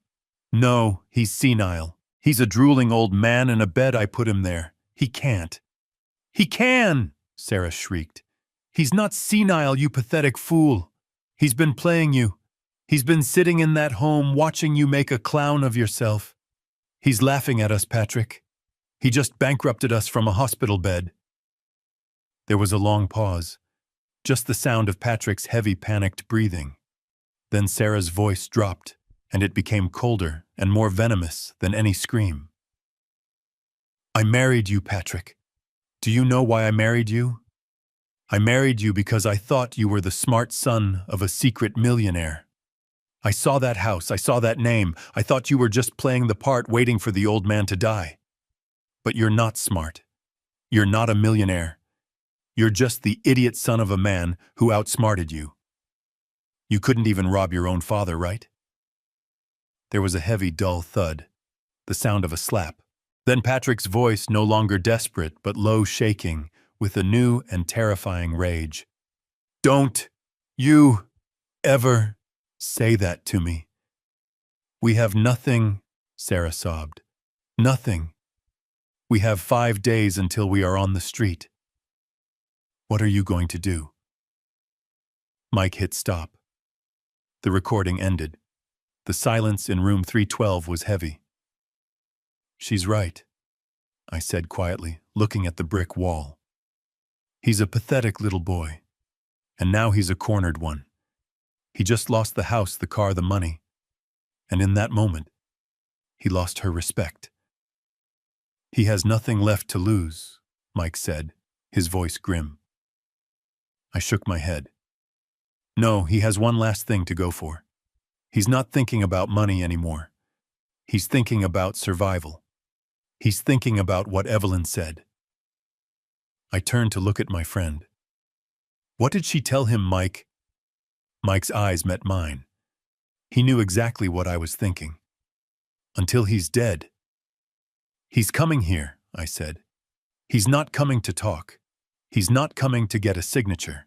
He's coming to finish the job. The 7th month was the month of silence. The 8th month was the month the bombs landed. Mike came into my room number 312 for the last time. He wasn't bringing a clipboard. He was carrying a small digital audio recorder and a single printed sheet of paper. He locked the door, his face like stone. He's done, Greg, Mike said, his voice a low, heavy rumble. Evelyn's team, they are surgical. The crypto scam, the startup, it evaporated just as you knew it would. He lost every penny he stole from the house plus the $50,000 he borrowed on top of it. He's got nothing left. The eviction notice for the penthouse was served yesterday. The Maserati was repossessed this morning. Publicly. In front of his building. Sarah. She's apparently gone ballistic. He set the recorder on my thin mattress. This, he said, is from the PI bug in their apartment. It was recorded an hour ago. You need to hear this. He pressed play. At first, all I heard was the sound of glass shattering. A heavy crystal vase, perhaps. Then Sarah's voice. It wasn't the sweet cooing tone I remembered from my house. It was a high-pitched, hysterical shriek. You ruined me, you idiot, you pathetic, worthless idiot. Patrick's voice was desperate pleading. Baby, listen to me. It's a mistake. It's just a bank error. I'll fix this. I just need to call the lawyer. The old man's lawyer. The lawyer, Sarah screamed, and her laugh was a terrifying, jagged sound. She's the one who did this. Oh, don't you see it, you fool? Apex Financial, Cascade Holdings. The trust is frozen. It's him. It was always him. No, Patrick yelled back. He can't be. He's senile. He's a drooling old man in a bed. I put him there. He can't. He can. Sarah shrieked, and the hatred in her voice was so pure it made my blood run cold. He's not senile, you pathetic fool. He's been playing you. He's been sitting in that home watching you make a clown of yourself. He's laughing at us, Patrick. He just bankrupted us from a hospital bed. There was a long, terrible pause. Just the sound of Patrick's heavy, ragged breathing. Then Sarah's voice dropped, and it became colder and more venomous than any scream. I married you, Patrick. Do you know why I married you? I married you because I thought you were the smart son of a secret millionaire. I saw that house, I saw that name. I thought you were just playing the part waiting for the old man to die. But you're not smart. You're not a millionaire. You're just the idiot son of a man who outsmarted you. You couldn't even rob your own father right. The recording captured a heavy, dull thud, the unmistakable sound of a palm striking flesh. Then Patrick's voice, no longer desperate but low, shaking, with a new and terrifying rage. Don't you ever say that to me. We have nothing, Sarah sobbed. Nothing. We have 5 days until we are on the street. What are you going to do? Mike hit the stop button. The sterile quiet of my room rushed back in. She's right, I said quietly, looking at the brick wall. He's a pathetic little boy. And now he's a cornered one. He just lost the house, the car, the money. And in that moment, he lost her respect. He has nothing left to lose, Mike said, his voice grim. I shook my head. No, he has one last thing to go for. He's not thinking about money anymore. He's thinking about survival. He's thinking about what Evelyn said. I turned to look at my friend. What did she tell him, Mike? Mike's eyes met mine. He knew exactly what I was thinking. Until he's dead. He's coming here, I said. He's not coming to talk. He's not coming to get my signature. I paused, the full, horrible realization dawning on me. Mike, he's coming to finish the job. No, Greg, Mike said, but his face was pale. He wouldn't dare. Not here. He's desperate. He thinks I'm the only thing standing between him and $80 million. He's already lost his soul. What's one more sin? Mike handed me the single printed sheet. It was a screenshot from the PI's surveillance feed of Patrick's laptop, taken just last night after the fight. He had been online. He was on a cheap, one-size-fits-all legal website. Durable power of attorney, template, the search bar read. Last will and testament, printable PDF. The report said he spent 3 hours filling them out, printing them on cheap copy paper, forging a fake letterhead from Dr. Evans, stating I was lucid but regretful and wished to transfer full fiduciary control to my son. He's an amateur, Evelyn had written in her notes. This paperwork is a joke. It wouldn't hold up for 5 minutes in court. It doesn't need to hold up in court, I said to Mike, crumpling the report in my fist. He's not planning for court. This is his plan A. He thinks he can come in here, shove these papers in my senile face, and I'll sign. He thinks he can just take the pen and move my hand for me. And if you don't, Mike asked. That's what I'm worried about, I said. He's not just bringing the papers. He's coming to get a signature one way or another. He's coming for a final confrontation. I looked at the cheap clock on my wall. It was 9:30 in the morning. He's desperate. He's lost everything. His wife thinks he's a fool. He's not going to wait. I straightened the thin blanket on my cot. I'd say he'll be here by noon. Mike stood up, his jaw set. I'll have the cameras ready. I'll have Nurse Ramirez on standby. Evelyn is on her way. She'll be in the next room with 2 private security guards. Good, I said, leaning back on my pillow, resuming the role of the frail old man. It's been 8 months. I'm ready for my final performance. Open the door, Mike. Let the rat in. The cheap, pale blue pajama top lay on the floor like a shed skin. I stood in the middle of room 312, the sterile beige box that had been my prison and my war room for 8 agonizing months. I ran my hands down the lapels of the suit. It was a custom-tailored Zegna charcoal gray pure wool. It was the kind of suit I used to wear when I was Gregory Stone's CEO, not patient 2B, a confused old man. The fabric felt heavy smooth. It felt like armor. The lock on my door clicked. Mike Sullivan walked in. He wasn't carrying his director clipboard or wearing his fake sympathetic smile. He was just Mike, my friend, holding 2 cups of real black coffee. He stopped when he saw me. He let out a low whistle. Well, damn, Greg. The CEO is officially back in the building. That's a far cry from the broken man I checked in 8 months ago. The broken man did his job, I said, adjusting the dark silk tie Evelyn had sent over. My voice felt strange. It was no longer the weak, confused mumble I had practiced for the staff. It was firm. The confused old man sat here and watched his son hang himself. Now it's time for Gregory Stone to kick the chair out from under him. I took the coffee. It was hot, strong, and bitter. Perfect. It's time, Mike said, his voice dropping all business. Evelyn is on her way up. She's bringing the forensic accountants and the finalized debt portfolios. She's about 5 minutes out.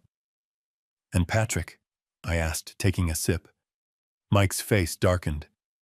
He's already here. He's in the main lobby. And he is not happy. He's screaming Greg. He's shouting at the receptionist that his senile father needs to sign urgent medical papers immediately. He's threatening to sue me for keeping you isolated. I felt a cold, sharp thrill. The rat was not just in the trap. It was banging on the steel door, demanding to be let in. He's desperate, I murmured. He's lost everything.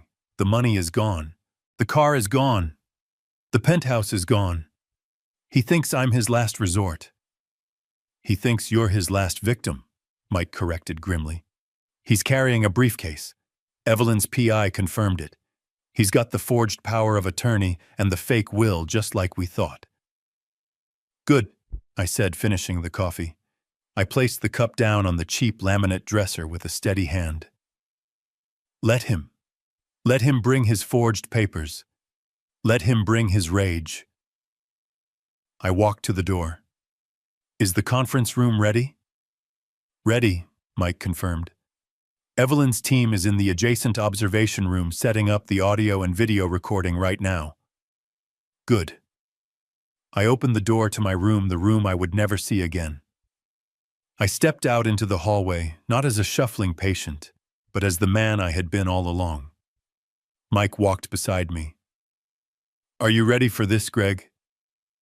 I looked at him, my oldest friend, the man who had been my anchor in this hell. I'm not the one who needs to be ready, Mike. Let's go.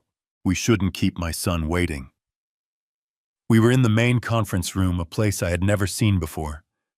The mahogany table was so long it could have seated 20, polished to a mirror shine.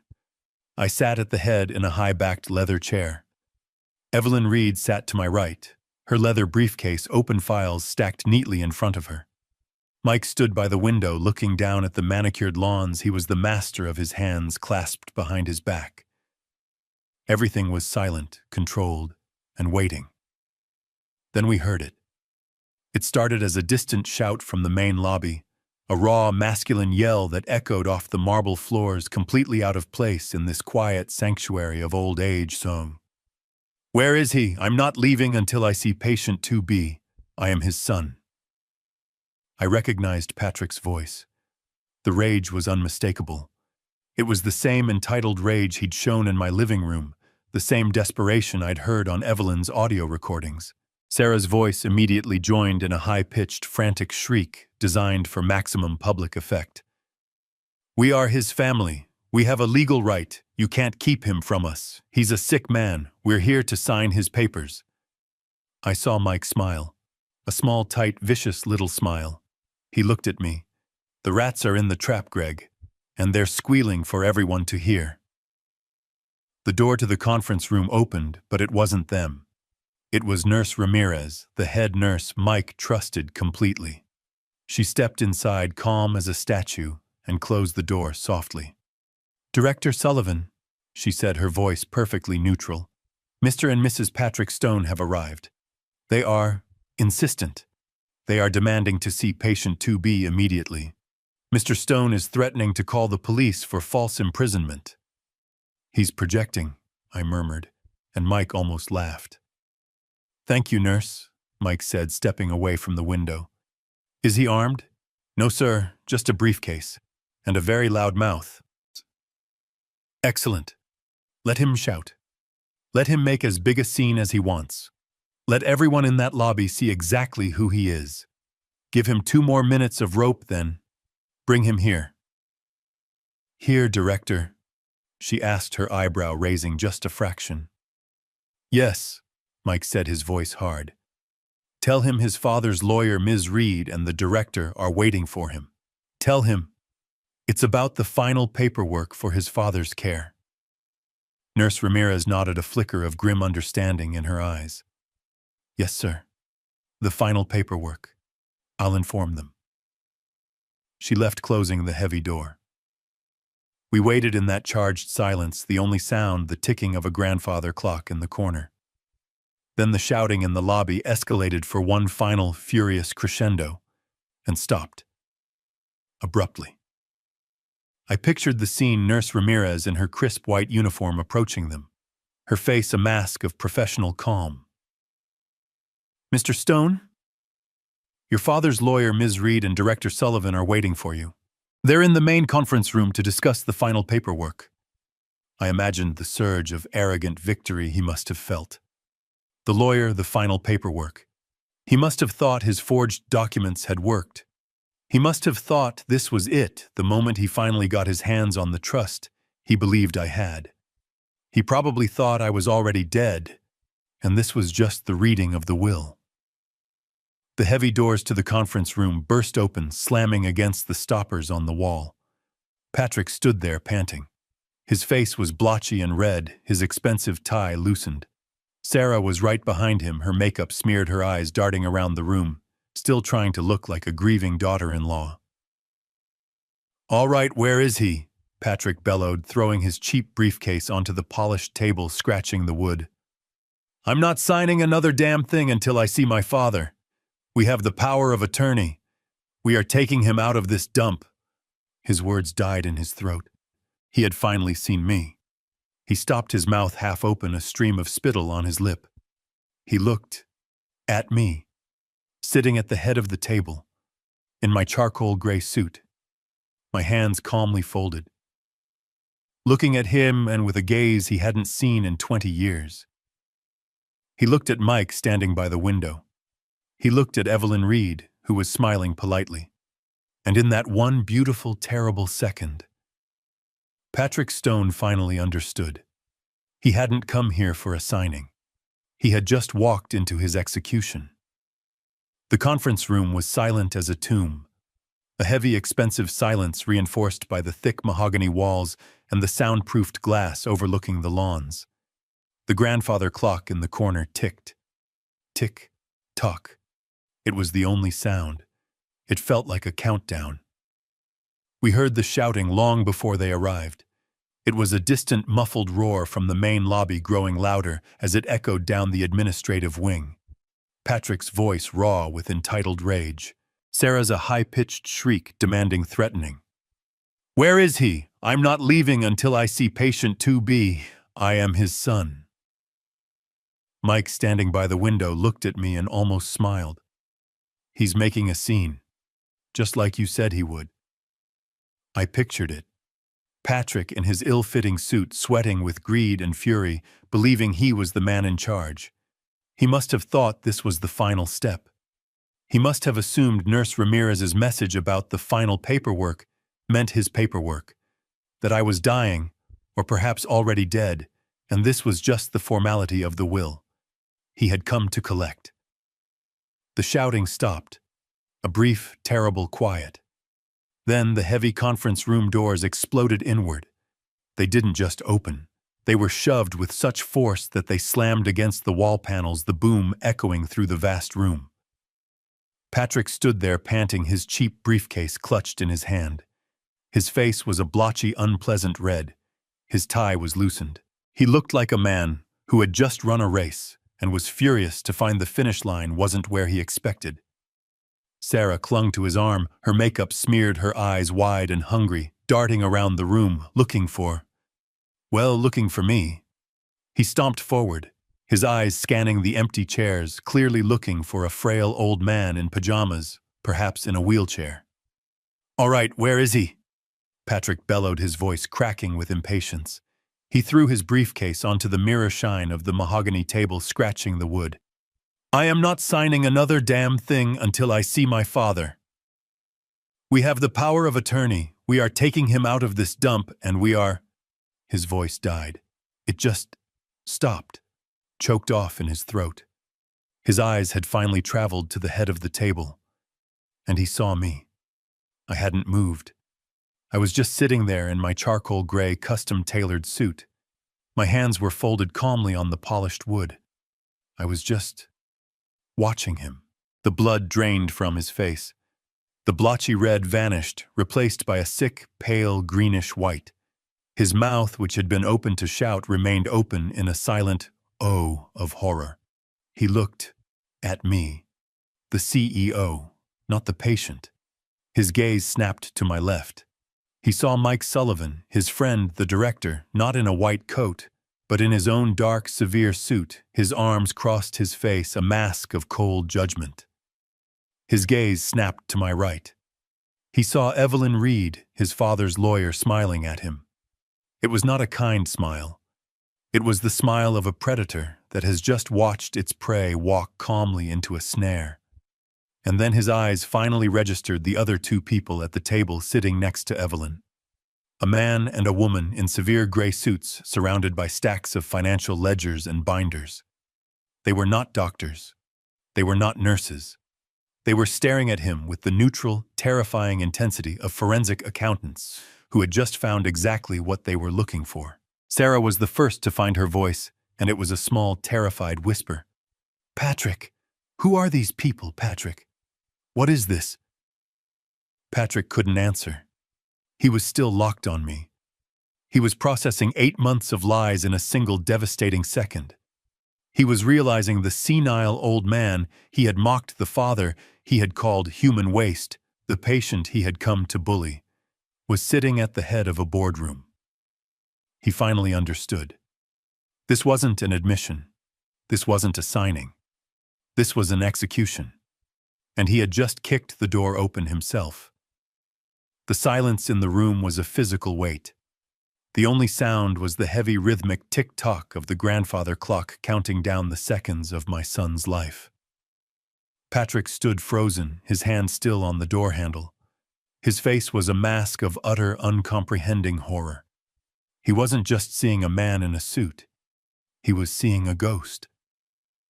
"Dad," he finally stammered. The word was a weak puff of air, not a statement. He looked at me, then at Mike, then at Evelyn, and back to me. The color had completely drained from his face, leaving it a pasty, sickish white. "What? What is this? Your suit? What are you doing out of your room?" Sarah, clutching his arm, was the next to speak. Her voice, however, wasn't confused. It was sharp, accusatory. "Patrick, what is this?" she hissed at him. "Who are these people? I thought you said he was sick. He is sick," Patrick insisted, though his own eyes betrayed his panic. He took a half step forward. "Dad, what's going on? Who are these people? Are they making you do this?" He was still trying to play the part of the concerned son, but his voice was trembling. I smiled. It was not a warm smile. It was not the smile of the father he knew. It was a cold, quiet smile, a smile I hadn't used in 20 years, not since I was closing deals that could build or break companies. "Hello, Patrick." "Hello, Sarah," I said. My voice echoed in the room. It was not the thin, reedy voice of patient 2B. It was deep, clear, and full of an authority he had never heard from me. Patrick flinched as if I had struck him. "You seem surprised to see me," I continued, steepling my fingers on the polished mahogany.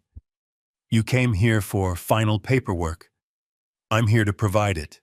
Please sit down." I gestured to the two empty chairs directly across the vast table from me. They were isolated, surrounded by my team.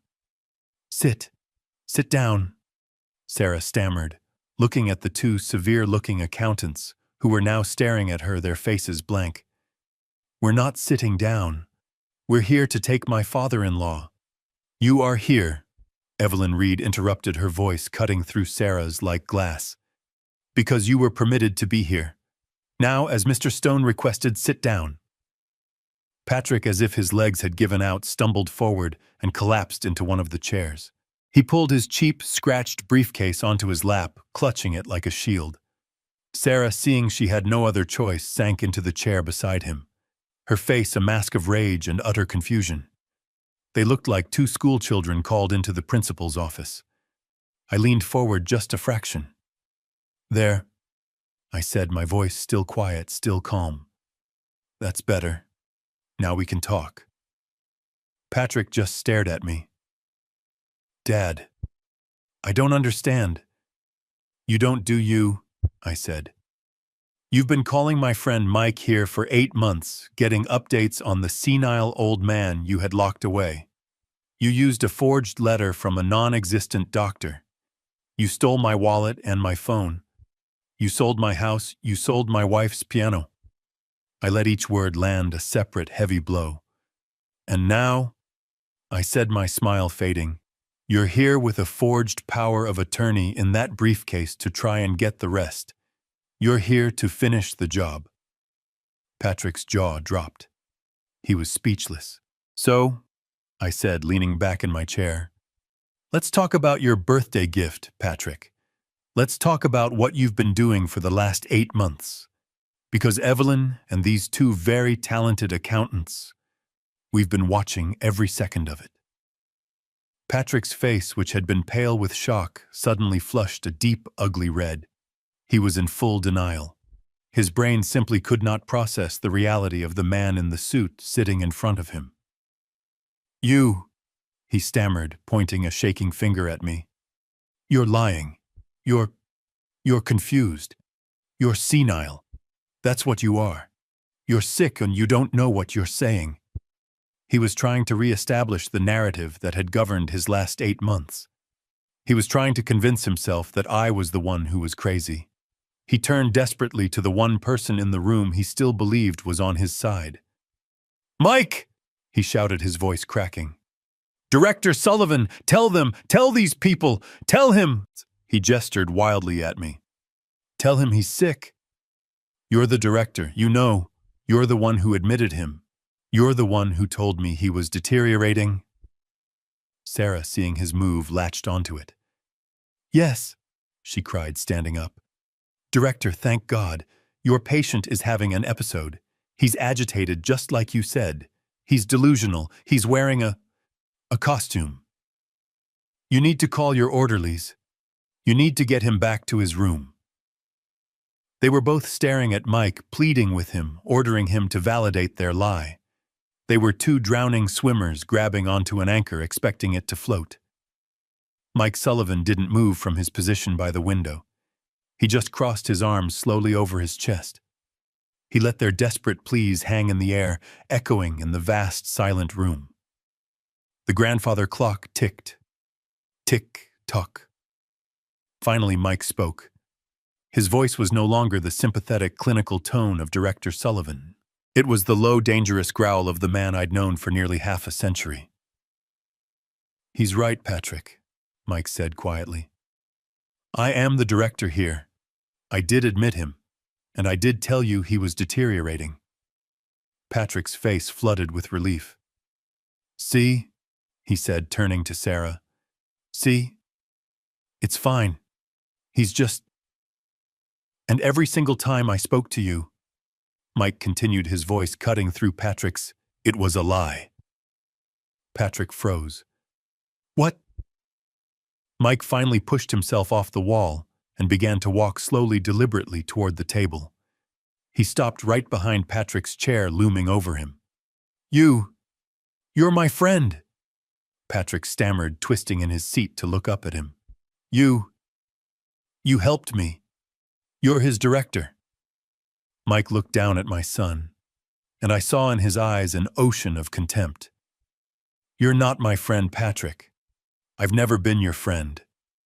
He then pointed a single steady finger across the table at me. "He is my friend." "What? What are you talking about?" Sarah whispered, her face ashen. "I'm talking about 45 years. Mike roared, his voice suddenly exploding in the room, making both of them jump. 45 years I was Greg's college roommate. I was the best man at his wedding to Emily. I held you, Patrick, in my arms the day you were born, you ungrateful little snake." Patrick was physically shrinking in his chair. I didn't know. He never told me. He didn't have to." Mike slammed his hand down on the mahogany table, the sound like a gunshot. "You never asked. You never cared. You just saw a senile old man. You never stopped for 1 second to ask who you were talking to." He leaned in his face inches from Patrick's. "These last 8 months, Patrick, they have been the longest, most disgusting 8 months of my life. Every day I've had to come in here and pretend to run this facility knowing my best friend was locked in a room upstairs. I've had to listen to your smug, greedy voice on the phone. I've had to listen to you celebrate while you stole his money. I've had to watch day after day as my best friend's son, his only son, plotted to destroy him." He finally straightened up, his voice dropping back to that icy calm. "So no, Patrick. I'm not going to call my orderlies. I'm not going to help you. I am the man who helped your father build the cage you just walked into." Patrick's world had just been cut in half.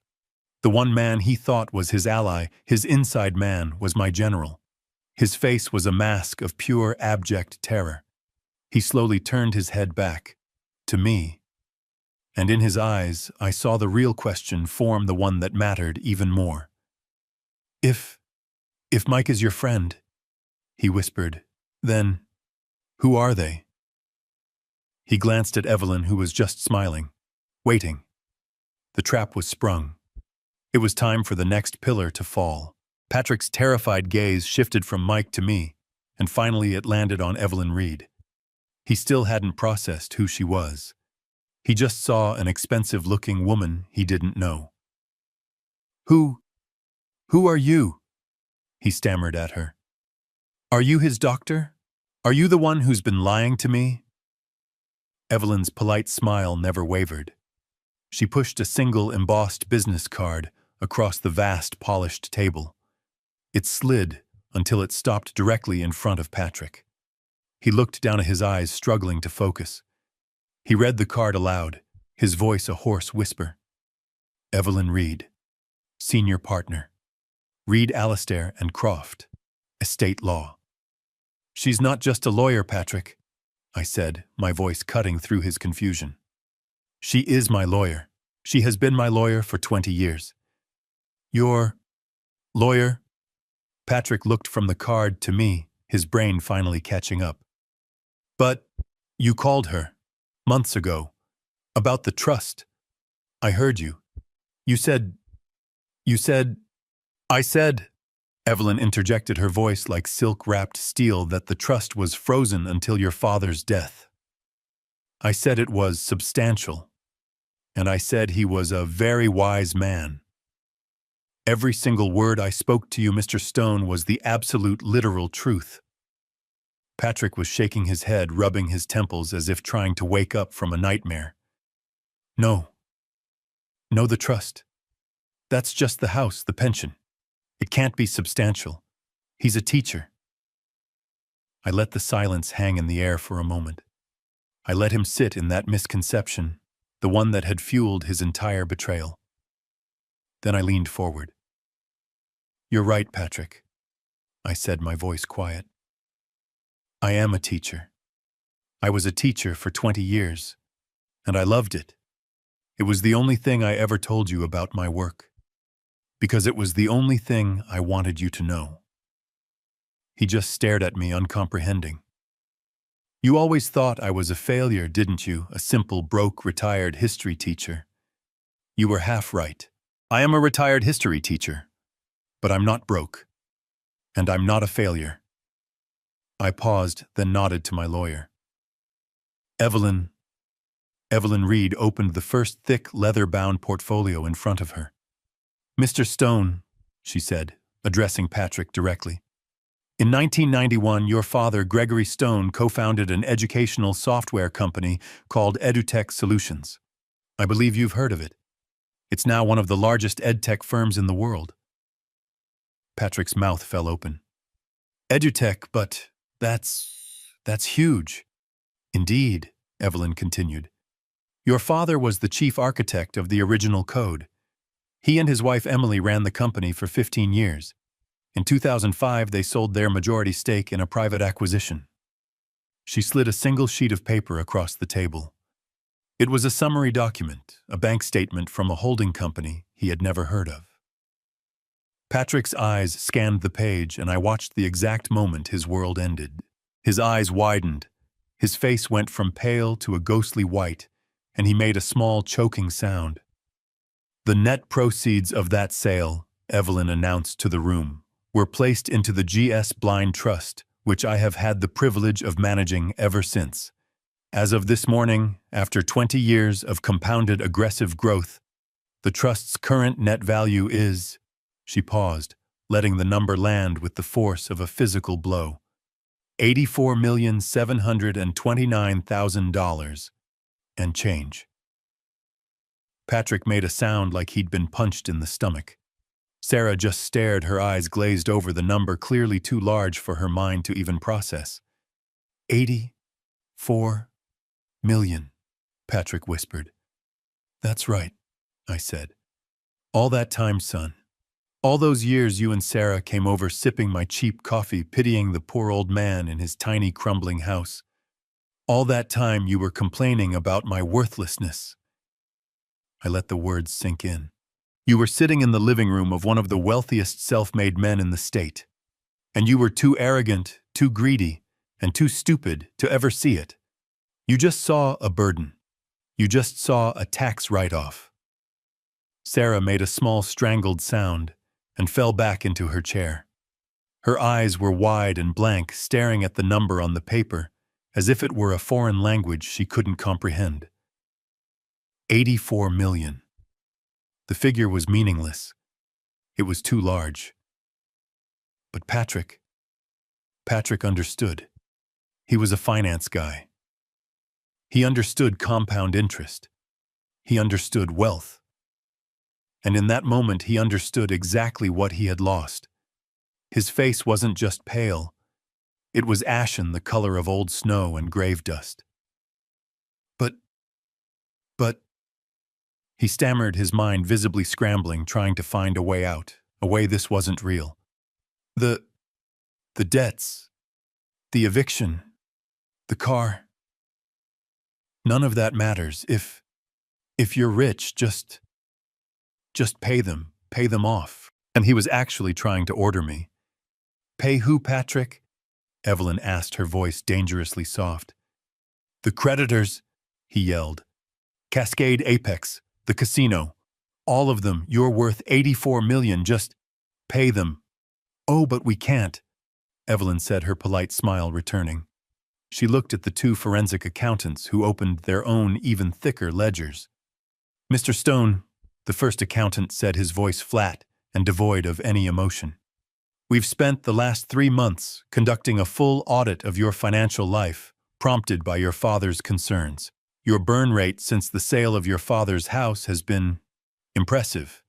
You've spent, let's see, $450,000 in 5 months on cars, rent, jewelry, and gambling. But the real problem, the second accountant chimed in, not looking up from his page, is your outstanding debt. The markers you signed at the Bellagio. The unsecured high-interest loans you took out for your failed crypto investment. The revolving credit lines you used to fund. Well, everything else.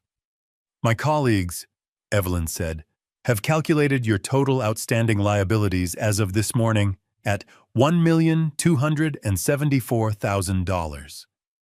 Patrick actually laughed, a high-pitched, hysterical sound. So what? Who cares? We're rich. That's nothing. Just write the check. He still doesn't get it, does he? I murmured almost to myself. No, he doesn't, Evelyn said. She leaned forward, her eyes locking onto my son's. Patrick, you haven't been listening. You're asking your father to pay the creditors. But who exactly do you think Cascade Investment Holdings is? Patrick's frantic energy stopped. It's a firm. A collection agency. It's a shell corporation, Evelyn said, sliding another document across the table. One I created 6 weeks ago. And Apex Financial Solutions, he whispered, his eyes widening in dawning abject horror. Another one, Evelyn said. Registered in Delaware. Also me. Patrick looked at me, his whole body beginning to tremble. The casino? The marker? I finally spoke. I let my voice, the voice of the man he had called human waste, fill the silence. They were happy to sell your debt for 50 cents on the dollar, Patrick. Casinos just want to be paid. They don't care by whom. I stood up slowly, walking around the table until I was standing right in front of him, looking down on the son who had locked me away. You're right, son. You're being hunted. You're being evicted.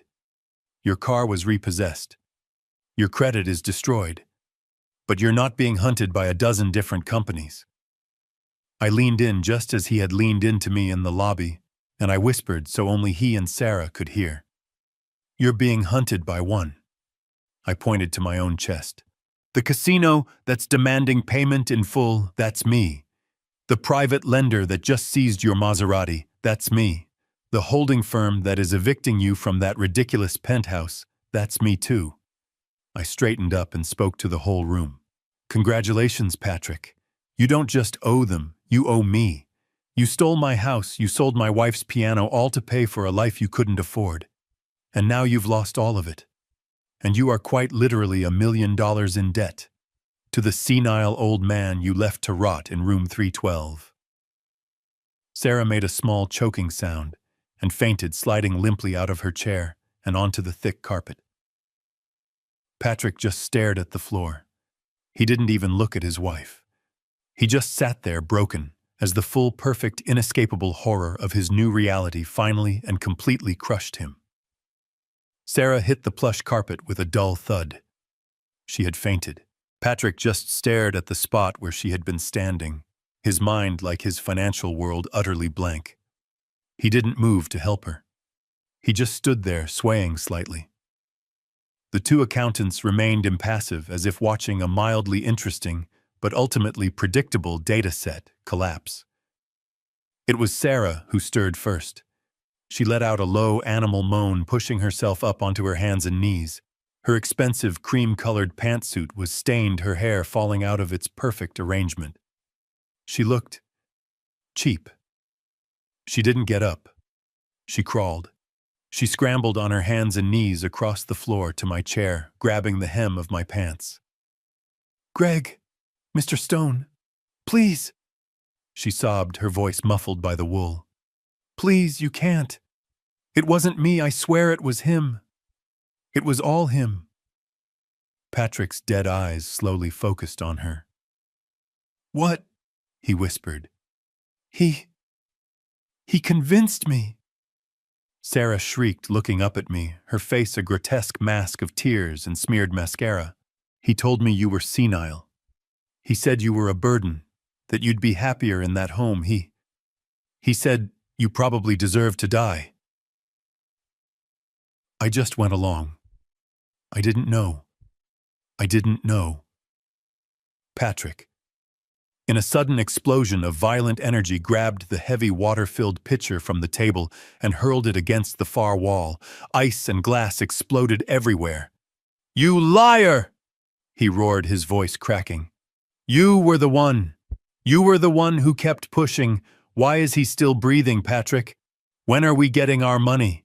You were the one who sold the piano. You were the one who called him trash. Only because you said it first, she screamed back. They were animals, cornered, terrified, and turning on each other. It was pathetic. I raised my hand. Not high. Just a small, definitive gesture. Enough! The word cut through their screaming. They both froze, panting. It doesn't matter, I said, my voice resonating in the sudden silence. It doesn't matter whose idea it was. You both packed my bag. You both drove me there. You both danced on my wife's grave. I stood up, pushing my chair back. I walked slowly around the table, the sound of my leather-soled shoes loud on the hardwood floor. I stopped directly in front of my son. He flinched, actually flinching, as if he expected me to strike him. You called me worthless human waste, Patrick, I said, my voice quiet, almost conversational. You told your father, the man who taught you how to read, to rot in this home. Those were your words. I have spent 8 months in a tiny, sterile room listening to those words play over and over and over in my head. Patrick finally broke. The rage vanished, replaced by the terrified, blubbering child I'd always known was underneath. Dad, he choked, the tears genuine now. Dad, please. I'm sorry. I'm sorry. I didn't know. I was stupid. Dad, please don't let them take me to jail. I'll do anything. Dad, please. He was sobbing, his whole body shaking, grabbing at my suit jacket. Jail, I said, looking down at his hand. Yes, that is certainly an option. I looked across the room. Evelyn, perhaps you should explain the situation to Mr. Stone. Evelyn Reed stood up. She was the very picture of cold corporate justice. Mr. Stone, Mrs. Stone, she said, her voice crisp. You have 2 choices this afternoon. Choice number 1, I take this entire comprehensive file. She tapped a stack of binders 2 feet high, which contains the audio recordings of your conspiracy to defraud, the video evidence of your fraudulent committal, the forensic accounting of the theft and sale of your father's property, and the testimony from Director Sullivan regarding your criminal act of elder abuse. And I hand it all to the district attorney, who is, by the way, a personal friend of mine. Given the evidence, I estimate a conviction would carry a mandatory minimum sentence of 10 to 15 years in a state prison. Sarah let out a high-pitched wail like a dying animal. Patrick just stared, his mouth open, unable to breathe. Or, I said, breaking the silence, choice number 2. Evelyn slid a single thin stack of papers across the polished table. You sign these, she said. Today. Now. Without negotiation. Patrick wiped his nose on the sleeve of his expensive, stolen suit. What? What is it? It's your future son, I said, stepping away from him. The one you just threw in the trash. Evelyn, please explain the terms of my generosity. Of course, Evelyn said. Document 1 is a full legal and binding confession. It details every action you both took, from the conspiracy with the fraudulent Dr. Evans to the sale of the house to the theft of the piano. It is a non-negotiable admission of guilt. She paused, then pushed the next document forward. Document 2 is a permanent and irrevocable waiver of any and all inheritance. You will never see a single penny of your father's $84 million estate. Not now. Not when he passes. Not ever.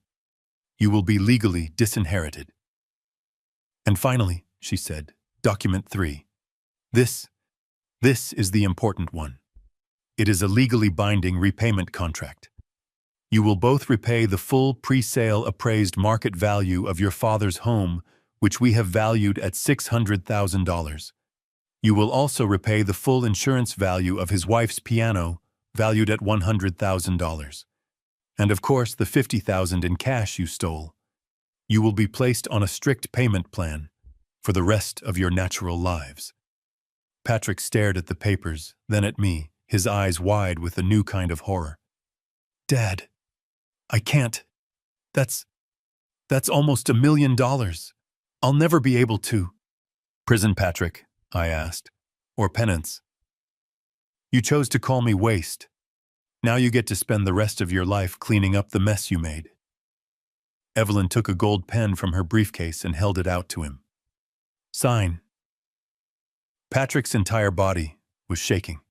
He looked at the prison door on one side and the life of indentured servitude on the other. He reached out a trembling hand, took the pen, and signed his life away. Sarah, sobbing uncontrollably, did the same. Evelyn calmly gathered the signed documents, placing them in her briefcase. The accountants packed their ledgers. Evelyn, I said, please have security escort Mr. and Mrs. Stone to the lobby. Make sure they retrieve their cheap briefcase, then have them removed from the property. They are, as of this moment, trespassing. I didn't look at them again. I didn't say goodbye. I just walked to the door with Mike. We stepped into the elevator, the heavy doors closing, sealing me off from my son forever. The silence was thick. How do you feel? Mike asked, his voice rough. Empty, I said. And clean. The elevator doors opened onto the ground floor. Mike handed me a small new shrink-wrapped box. Welcome back to the world, Greg. I opened it. A new smartphone. The best one on the market. I powered it on. As it connected to the network, as it found a signal, it began to buzz in my hand. And buzz. And buzz. It vibrated so hard, it almost fell from my grasp. I looked down at the bright new screen. 103 missed calls. Patrick Stone. 48 new voicemails. 22 new text messages. It was still buzzing, a desperate digital leash he was trying to throw at me from the conference room we'd just left. I looked at the vibrating phone. I looked at Mike. He has nothing to say that I want to hear. I pressed the power button and held it down. The screen went black. The buzzing stopped. Patrick and Sarah lost everything. The eviction notice was final. With their credit destroyed and their names toxic in every financial circle, they couldn't even rent a decent apartment. The last I heard, Patrick was working the night shift at a 24-hour gas station, and Sarah was a cashier at a discount grocery store. They were starting the long, slow climb of paying back the money they had stolen, one minimum wage paycheck at a time. I never expected to see $1 of it. But I knew that every time they clocked in, every time they looked at their meager bank balance, they would remember this day. That was the real payment. As for me and Mike, we took that $84 million. All that money Emily and I had hidden away, terrified it would corrupt our family. And we finally put it to work. We established the Emily Stone Foundation, a nonprofit legal defense fund dedicated to protecting the elderly from financial abuse by their own families. We are the lawyers for the grandparents who have no one else to call. We are the investigators who expose the Patricks and Sarahs of the world. I stood at the ribbon cutting for the foundation's new headquarters, the building I had bought with the money from my stolen house. Mike was by my side. I looked at the crowd, at the reporters, at the other survivors we were already helping. And for the first time in my life, that money, which I had hidden away for so long, it finally felt like it was worth something. This story is a gut-wrenching reminder that greed is a poison. It rots families from the inside out, turning sons into strangers and love into a weapon.